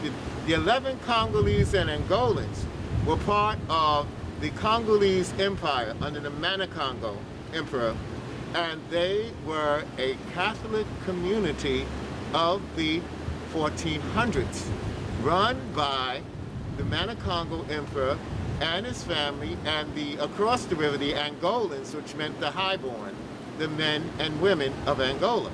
And so they were all Catholics that were brought here in the beginning, the 11, but without, clergy in that, they celebrated around the closest thing they had, which was the African Pinkster King. And he stood up for people when slavery was still sort of diffuse. He demanded, like she was talking about the land rights or the land grant, he demanded that all the enslaved would be given their land grants when their time came up. Or if they were injured, according to the early law, they said, you injured that man, you injured that woman, give them their rights. So he was a champion, the public servant of the community, even though he was a slave. And even when the British took over, they still joined around their African king. It was not only the Africans, but it was the Lenape, because the Lenape intermarried with Africans. And then it was the indentured servants who were white. When they all got together, that's when the city fathers and the state fathers feared a revolt, because the new territory of Louisiana, there was a revolt in 1811 in January, and Pinkster comes about in May and June. So now there's going to be revolting. So that's when they stopped the celebration in Albany, drove people from the burial ground, built the state capitol on top of that. But New York, Pinkster sort of lingered on and continued on until the 1840s, and then it stopped because of the Fugitive Slave Act. Nobody wanted to be out in public because they could be snatched and taken further south. So that's what led to the death of the holiday. Yes, they do. Phillipsburg Manor. Yeah. In fact, there was a poem, and it came from historic Hudson Valley, the poem in honor of the Pinkster King. And it is the first, I guess, abolitionist poem that was written for the king. But because New York was still a slave area, it was written by the African king's lawyer, Absalom Amwell, 1803, in honor of His Majesty, the African Pinkster King Charles. And to protect people, the Pinkster King also had his own gang. That's what the gangs were about in the beginning. And so if they tore down monuments or tore down things for the Pinkster celebration because they wouldn't pay the king because he was a slave, then the king said, well, you know what, tear down their booths. They're not celebrating. So when they went to the state and city, well, the state and city at the time to complain, they said, well, did you pay the fee? No. Well, then the African king had no choice. He had to tear your monuments down. So they hated him. So they found a way to try to get rid of him by getting rid of the holiday.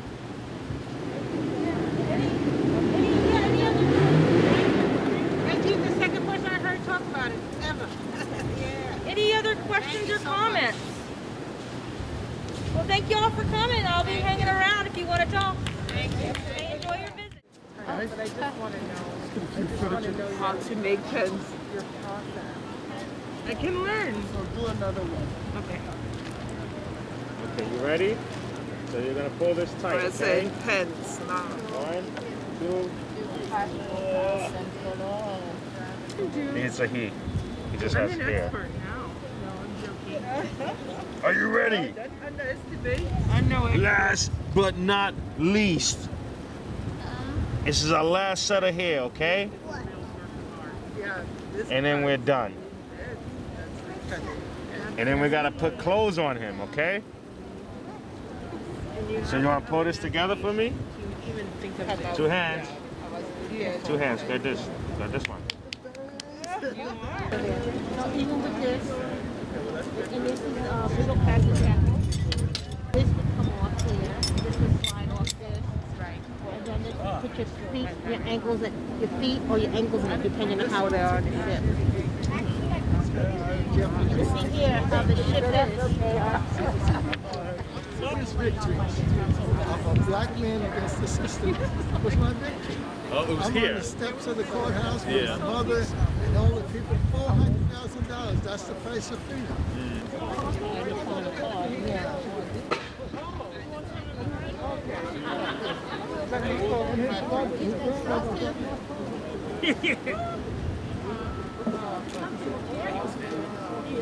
They let us have these.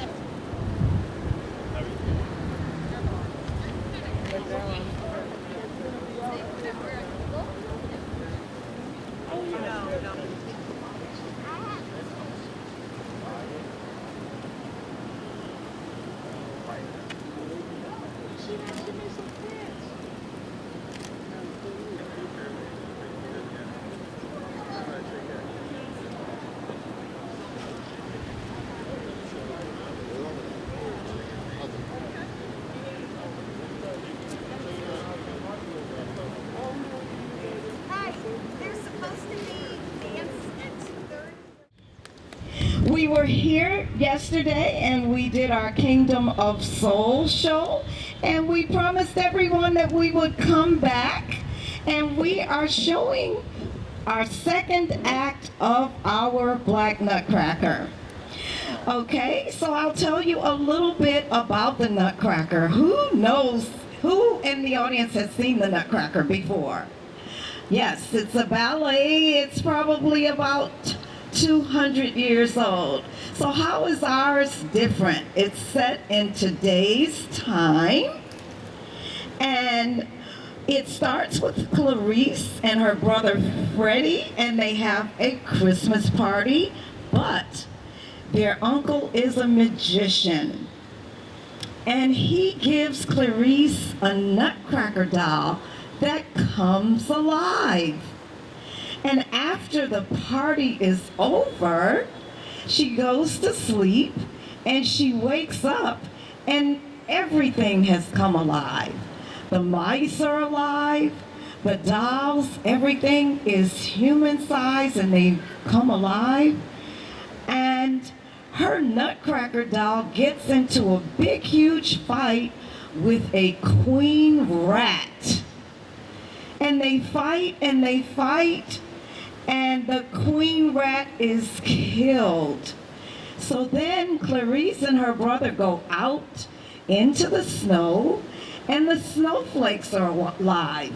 And there's a beautiful, beautiful snow queen that tells them to go up to heaven. And she goes to heaven, they go to heaven, and they meet a beautiful, beautiful angel. And the angel directs them to the land of sweets. And that's the second act. And when she gets to the land of sweets, she meets people from Spain, China, Russia, and then she goes to Africa, and they have a big celebration, and then everyone tells her to go back home. So we're going to give you an excerpt of our Nutcracker, the Second Act, and we are taking it from When She Gets to the Land of Sweets. So just give the kids a chance to set up.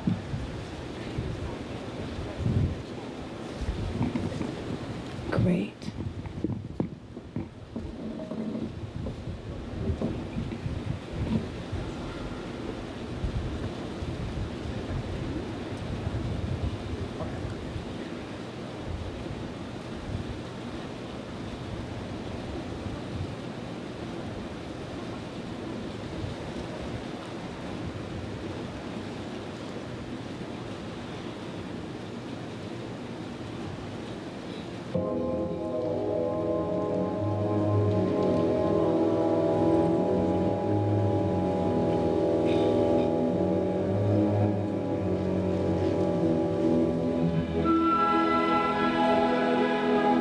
The Sugar Plum Fairy has arrived.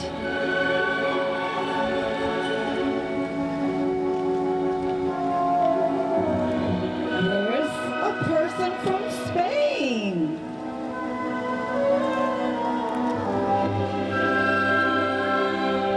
There's a person from China.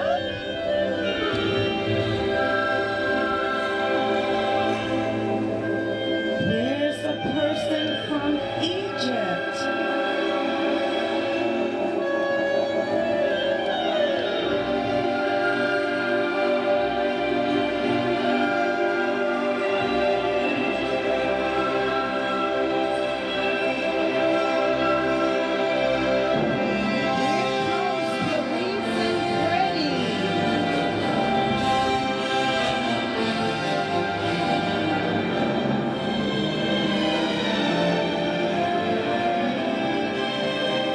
The Sugar Plum dances.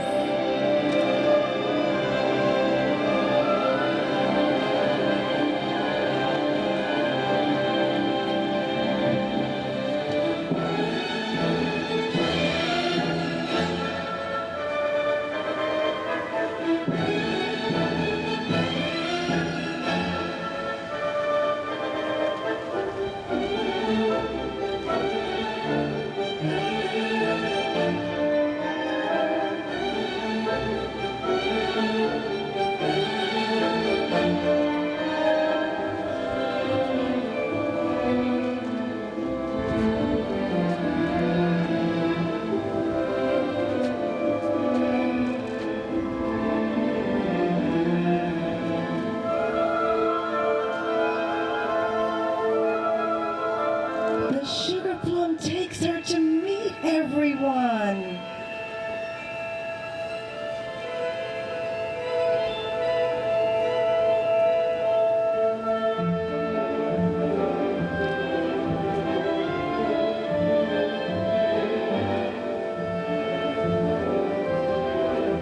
Everybody is wondering, what's gonna happen?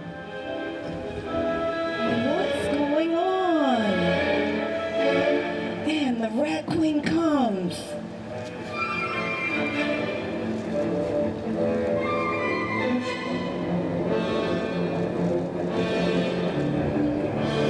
And they fight.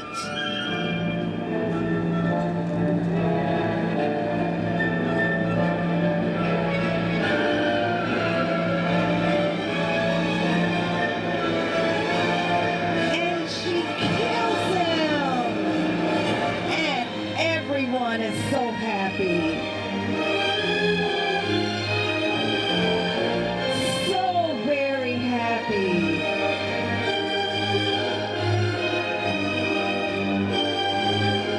And they have decided that they would love to dance for her. They will go get some chairs.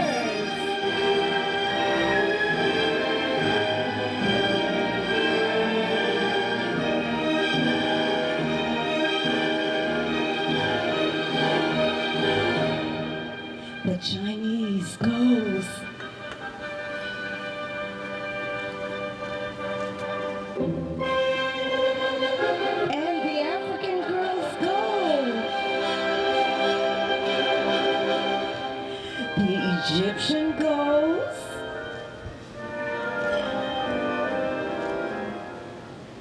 And now we will watch the Spanish. The Sugar Plum Fairy will go.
Now the Egyptians come.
dance from China.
Now we'll have a dance from Russia.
Johnny, right?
ready.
It's time for them to go back home.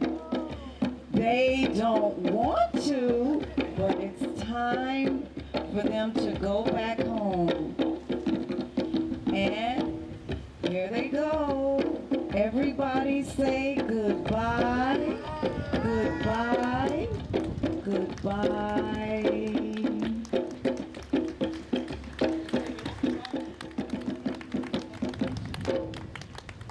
So, at this point, we will find out about the dancers. I'm Miss Robin. I'm the founder of the Uptown Dance Academy, and the Uptown Dance Academy is 26 years old. What you see is the cream of the crop of our school. All of these students and adults have been hand-selected to be in this portion of the program. We do take kids at the age of 3. We have postcards going around. If you would like to join our school, save the date of December 18th, because that's when we will be doing the Black Nutcracker at our facility, the Oberia Dempsey Center. Without further ado, we're going to meet the dancers, find out their age and how long they've been in the school. My name's Kiara. I've been in school for about 3 years, and I'm 11 years old. I am Christina. I am 10 years old, and I've been here for 4 years. And they're sisters. My name is Two Moons. I'm 14. I've been at UDA since actually last October, and I go to Dance Theater of Harlem. And my name's Morningstar, and I've gone to the schools over the summer, and I'm 11 years old, and I go to DTH. And who's your sister? They're sisters. Hi, my name is Caitlin. I'm 12 years old, and I've been in Uptown Dance Academy for a year and a half. And her mom also attended our school. She's the one that's passing out the flyers. Remember, we're 26 years old, so second generation. Hi, my name is Cody, and I've been dancing for 7 years at the Uptown Dance Academy. And Riley right here is my sister, Wave. And I also go to DTH. Yes, we have a performing school. The kids in this group go on to get into professional performing arts institutions. We have a soloist at Alvin Ailey. One of our young ladies is on HBO Max. And also we had a star on Broadway. We've gotten several kids into Juilliard on scholarship, by the way. We have children in American Ballet Theater School too.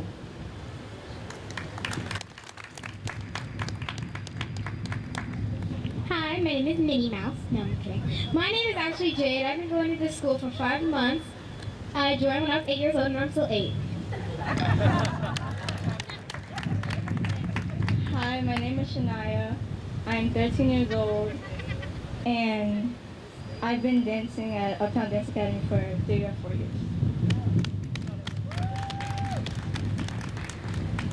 Hi, my name is Riley Schwartz. I'm 13 years old, and I've been dancing at Uptown Dance Academy for 10 years. I also got a 2-year scholarship to the Dance Theater of Harlem, and I also got accepted into a small program at the American Ballet Theater. Our newest member? Hi, I'm Samari Van. I'm 17 years old, and I've been at UDA for a month now, but it's been really nice. Our acrobat, our rhythm gymnastics. We have lots of plans for her. Hi, my name is Lauren. I've been to UDA for 2 years, and I'm 15 years old. I'm Jermaine. I'm 18. I've been with UDA since I was 8. Hi, my name's Eden, and I've been dancing in UDA since I was 6, and I'm 9. And our drummer? Hi, my name is Angelica. I'm 33 now. I've been with Miss Robin since I was like 9, so y'all do the math. She had 2 brothers and a sister and a cousin, and they helped to create all these dances. Yes, so we're thankful. So without further ado, we'll say goodbye. Please get on our mailing list, come to our performances. And incidentally, if you would like for us to come and perform for you, we have a James Brown show, Michael Jackson, Prince show, Kingdom of Soul. Just look at our website. We performed that yesterday if you were here. Thank you so much, everyone. Uptown Dance Academy, uptowndanceacademy.com. Thank you so much for coming. And thank you, African American Burial Ground. That created this architect here. His name is Rodney Leon. Rodney Leon, he's the one who created this beautiful monument here. There you go, right here, Rodney Leon, right here. He'll definitely give you a talk to you about this whole museum. Rodney Leon, thank you so much. Thank you very much. Thanks, everyone. My name is Rodney Leon, and I'm a designer and architect who was involved in the development of the African Burial Ground Memorial that you see behind us. And, I'm just very blessed to have this opportunity to hopefully give you guys a talk about the spiritual symbolism behind the memorial, about the process that we went through in order to design the memorial, and to give you a sense of the fact that this particular site, has so much spiritual and historic significance, and it's part of like a larger, obviously, history of people of African descent's role in the building up of New York, as well as the building up of our country. And so much of that has been hidden, both physically hidden, but also, I would say, metaphorically hidden from our children and our communities.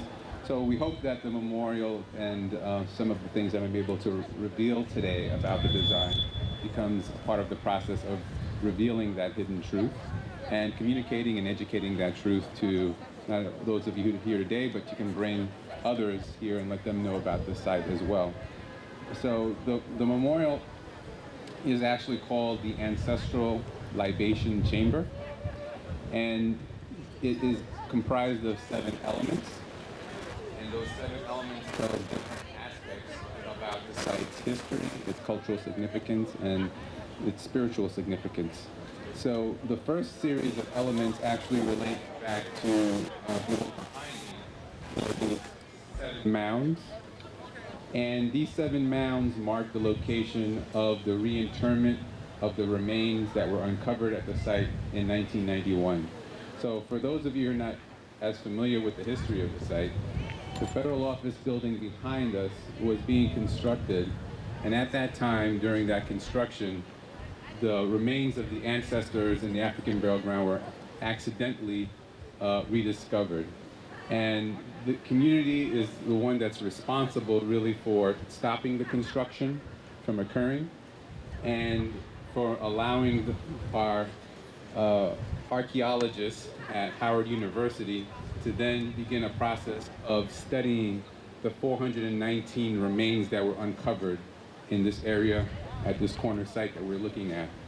So during that ancestral, I would say archaeological investigation of our ancestral heritage, those 419 remains at Howard University were then brought back to the site during a reinterment ceremony, where the remains were placed in these hand-carved wooden coffins from Ghana, lined with kente cloth, and ceremonially returned from Washington, D.C. during a procession that stopped in multiple locations along the eastern coast before they reinterred the bodies here. So they stopped, I believe, in Baltimore. I believe they also stopped in a site in New Jersey and Newark prior to coming over here, and then being reburied in 7 large sarcophagi where these 7 mounds mark their location. So this element number 1, the ancestral reinterment zone, where you see these flowers and these beautiful wreaths located, literally mark the location of where that reinterment actually occurred. It's the most sacred part of the site. and it's a part of the site that you're not really meant to walk on, but you're meant to kind of lay offerings on and to give respects to those ancestors that were uncovered here. So that element essentially is the primary element, and the second element is the wall behind us that you see. That wall we call the Wall of Remembrance, and on that Wall of Remembrance you see the words, "For all those who are lost, for all those who are stolen, for all those who are left behind, and for all those who are not forgotten." Those four phrases, we consider that to be a libation phrase. For many years, people were walking past Duane Street, did not understand the significance of this site, that this is a historic site, it's a cemetery, it's a sacred site. So we felt that that Wall of Remembrance was meant to be a wall where as you walk along, you're able to see those words, and you say those words in your mind as a kind of like a prayer, an acknowledgement of the people that died and that were buried here. So that idea of that, even if you're not going to participate necessarily in a physical libation ceremony, you're still saying a kind of prayer and acknowledgement of that. Next to those words is the symbol of Sankofa. And the reason why that symbol is prominently displayed on that Wall of Remembrance is because one of those archaeological excavations uncovered a body that had this heart-shaped symbol on it. So it's believed that that particular individual came from the Akan, or people, the Dinka people of West Africa, where you now might know as the Ivory Coast or Ghana. And that symbol means, in terms of Sankofa, to go back to the past in order to be able to retrieve your history and to bring it back to the future. So you know, going back to the past and understanding your history in order to move forward into the future. So this idea of acknowledging that historical legacy, taking from the past what we can, that we need in order to move forward, became a kind of like a symbol that started to describe the significance of the site in a way that then was overarching theme for this whole memorial itself. Now, I don't know how many people were able to get together, but I'd like to bring a group of people closer so we can kind of like walk around the memorial, if that's possible, so we can talk a little bit more closely about some of the other elements. So I'd like to invite you to kind of like come a little bit closer if you can, if it's possible. So the next element, as I walk closer here, is a door that ties into this larger chamber over here. And I want to ask permission from the rangers, because I know that there's some folks inside the chamber right now, if it's okay if I invite you folks to come around the south side of the chamber so I can explain a few things about the south side. So if you just carefully watch your step and follow me this way. We're going to come around to the back, and I'll try to raise my voice so that you guys can hear me better. So I'm going to talk about this wall. The reason why I want you to come on this side, because a lot of times people don't necessarily come around to this side of the site. This is what we call the third element, the memorial wall. And this memorial wall is essentially a map that describes the scale of the African burial ground relative to the scale of the memorial site, so people understand how large it actually is. So many of you might have heard the story about how the African burial ground actually grew out. When the English took over New York, what was then New York City or New Amsterdam from the Dutch, they no longer allowed people of African descent to bury their dead within the formal boundaries of New York City. So this site where we're located right now essentially was the northern boundary of New York City, and everything south of here was the city. The map here is derived from a historic map that shows you this jagged line, which was the fence line called essentially the Palisades that divided the southern part of the city from the undeveloped part of Manhattan. So everything north of here, north of Chambers Street, was basically undeveloped. This land belonged to the Native American Lenape people originally, which was known as the island of Manhattan. And most of the area outside and north of that was Native American land. So as the city moved forward in time, northward, the city began to develop and cover over the burial ground for over 100 years. And the memory of that became hidden for many of us until it was rediscovered. So this map shows, if you look at the rectangle here where it says African Burial Ground National Monument, that's actually this quarter-acre site where the memorial is actually built on. But the actual National Monument site goes from Broadway and extends to the east all the way past Duane Street, past Foley Square, into the area of where the courthouses are to the east. And it extends south all the way towards Chambers Street in the backyard of like City Hall. So all of these buildings around here, about a 4 to 6 acre site, comprise the physical boundaries of the actual burial ground. It's estimated 15 to 20,000 graves are beneath our feet where we're standing right now. So you can see that the scale of the burial ground is significantly larger, about 16 times larger than this memorial site that we're standing on. So if you were to go down about 18 to 20 feet, 25 feet or so, definitely, you would start to engage and you would hit that historic, sacred 18th century cemetery ground. So this site was physically covered over.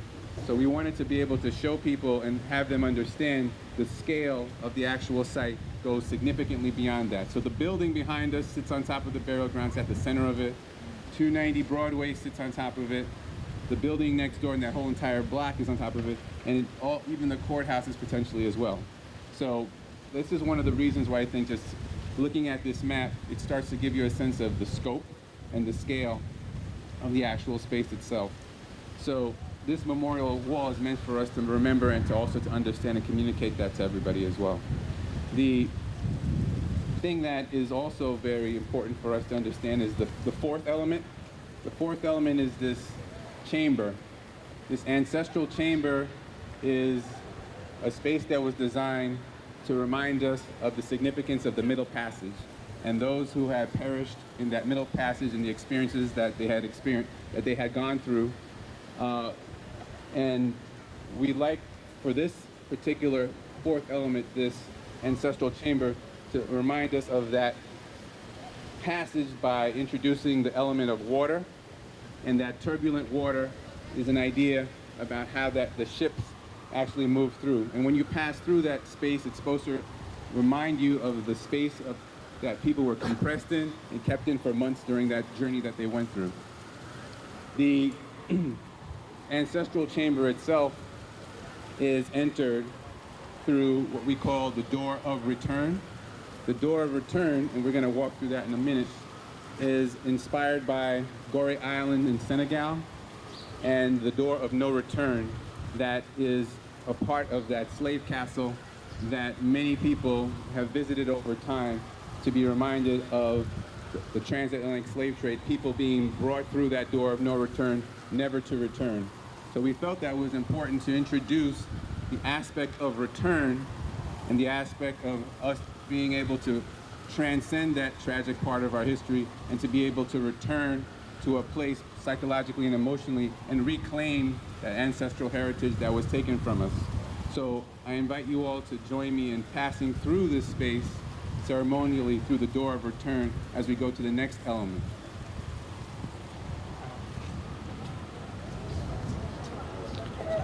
Above this door of return is a diaspora symbol of hope. So the idea as you come through and pass through the space is the idea of a hope for the future and a transition from the idea of moving through this sacred space from this city, the secular space of the city to the sacred space of the burial ground. So here we are inside the chamber. And as you can see, the chamber has this triangular skylight or oculus that is meant to let light in. And it's focusing on the court ahead of us. This space is supposed to help you think about the kind of compressed space that people were in when they were on their journey during the Middle Passage. And at the same time, it's meant to provide you with an opposite of some of the experience that they had, where they were in a dark space. The hope is to create like light for you to come through here, and where there was no escape for them, we're creating a place for us to pass through and to escape that kind of sense of that compression. So we're going to take a step down and kind of pass through here.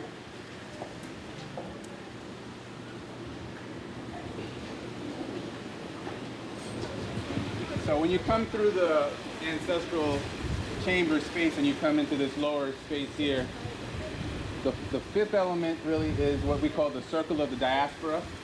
You notice that there are a series of symbols that encircle this space that start from the top of that ramp and spiral there on their way down. So we call it the circle of the diaspora. We call this the circle of the diaspora because we have symbols that are reflective of the cultural and the spiritual traditions of African people, not only in Africa, but also in different parts of the world that African people went to after the transatlantic slave trade. That includes symbols from Africa, the Caribbean, Central America, South America, but they all have this connection. The first grouping of symbols behind you, you'll see, are symbols that reflect human characteristics that allow us to get through periods of struggle.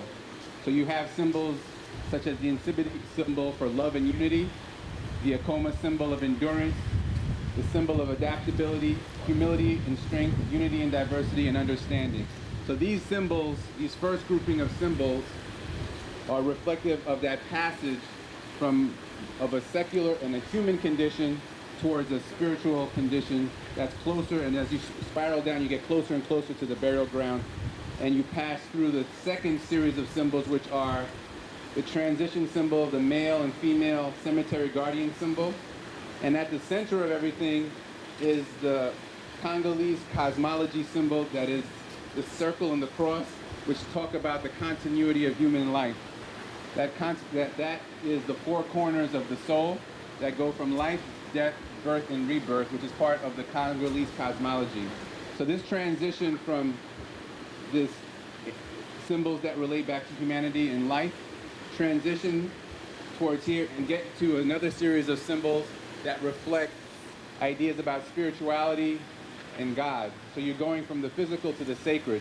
So you'll see that there are religious symbols behind us that talk about the spirit, talk about God, talk about religion, and talk about worship.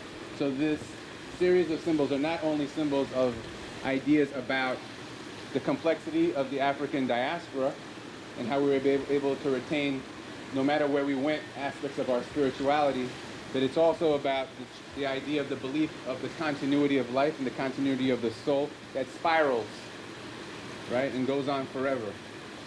That spiral manifests itself physically in this court. As you can see, the engraving in the base of the court is the sixth element. We call that the Spiral Procession. And these engravings spiral toward the center of this court right here.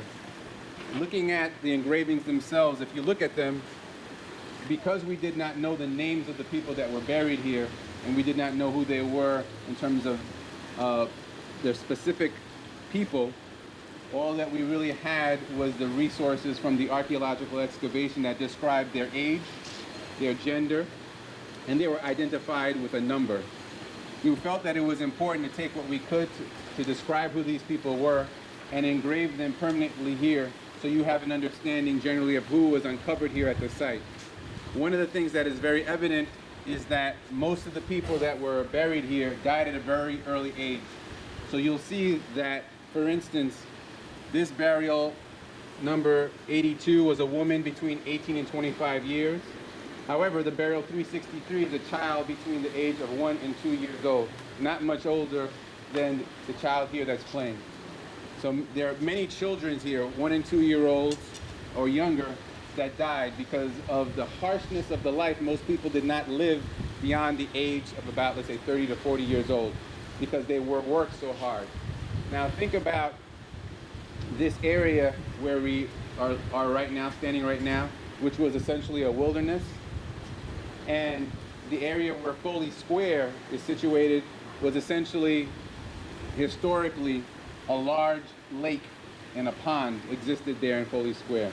And behind Foley Square, behind that pond, the collect pond, was a large mountain or a hill. And this area here was actually about 20 to 25 feet lower than where we're standing. The same height as that monument is the height that the original ground was.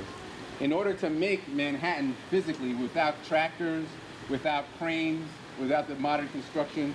People had to physically labor to drain that lake where Foley Square is, to raise that hill, which was about as high as the building behind you, with their bare hands. Fill in that lake, fill in this whole area from where City Hall stands, and cover over this burial ground. So you can understand why that type of life, the type of labor, harsh, that people had to go through, why they did not live beyond an average age of, if you live to 30 years old, that was a ripe old age. Think about it, right? So one of the things that was very evident in the archaeological excavation, and when you look at those burials, Dr. Michael Blakey from Howard University did a very meticulous job of documenting through like 4 significant volumes, about 3 or 4 inches thick, all the artifact details, meticulously measured, even to the point of the erosion on the bones from the shackles of the bodies, to let you know the type of life that the people were suffering in order for this city to be built.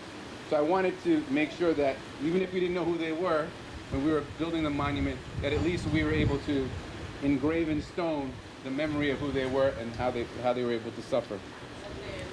So this space here, if I stand back a little bit, the 7th element is the Libation Court, the court that we're standing in. And the court essentially is a map that's abstracted. And that map, where the circle is located on the West African coast. This is the outline of Africa, the African continent. The land mass is in the gray stone. The darker stone is the ocean. And the center of the court and the radial patterns in the court are meant to describe how the African culture was dispersed throughout the world. So these radial patterns, they show how you go to Spain and Europe. They go out to South America, where the overwhelming majority of African people were taken to South America, not North America, but Brazil, and also other parts of South America, Colombia. And the ones that came to North America were taken to the Caribbean first. So you see the islands of what was then described as Hispaniola, Haiti, Cuba, before they came to North America. So this dispersal of our African culture, our African people, transformed the world, essentially. So this idea of the transatlantic slave trade and its global impact is manifested in this court as a map. And at the center of it is this circle. And this circle is this space where we're meant to stand and communicate, pay homage, reflect, and also educate our future generations about the significance of the people that left Africa, that worked, were taken against their will, died, and were buried here at this site, but also in many other burial grounds, not just throughout New York City, but throughout the world. So we're at a very special point in time where we're beginning to reflect upon this in a much more serious way. And this memorial site becomes, in my mind, and hopefully in your minds, an opportunity for us here, especially our community in New York, to pay homage to all those who sacrificed to even make this a possibility. So I invite you all to say the words, for all those who are lost, for all those who are stolen, for all those who are stolen, for all those who are left behind, for all those who are left behind, for all those who are not forgotten. For all those who are not forgotten. And I'm going to take a little bit of water.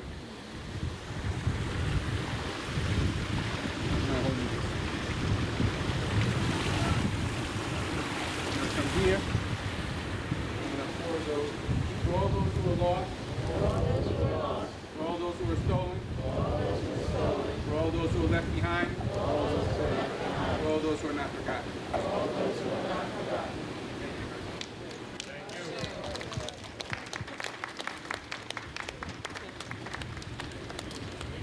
If anybody has any questions, I'll be happy to talk about anything, or feel free to request. Yeah.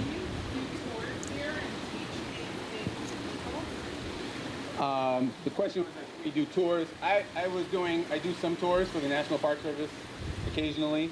We were doing some tours in June with the Black Gotham Experience, which is an organization that's been doing informational tours and other events about African and African American history in Lower Manhattan. We did like a series of tours in June for the Lower Manhattan Cultural Council, and we do tours occasionally, but I know that the Rangers also do more regular tours, and hopefully because of COVID we haven't had an opportunity to do as many with school children and other groups, but you know, now that things are hopefully opening up, I think that more can be done, and we're looking forward to like more of those kind of tours and opportunities to happen. Thank you. You really have it, honestly, in the Christian cross in Kisi, and you also have it in the Legba symbol coming from Haiti. So there's this idea of crossroads and the four corners of the spirit that have maintained themselves throughout the diaspora in different ways. I think there was another question. And the process by which the design was selected for money? The process the design was selected for involved a design competition that involved, I think, a committee that was receiving selections from different parts of the world. Then there was a short list that occurred where I think there was about 5 groups that presented throughout the city, and those groups were able to present in each of the 5 boroughs and twice in Manhattan. And then a selection committee of historians, and artists, and cultural professionals selected the final design. And we had an opportunity to get a lot of feedback from the public during that process, and that feedback helped us very much in terms of developing a lot of the design concepts that the public was able to incorporate into their comments, that we were able to add also to our design, and we were lucky enough to be selected.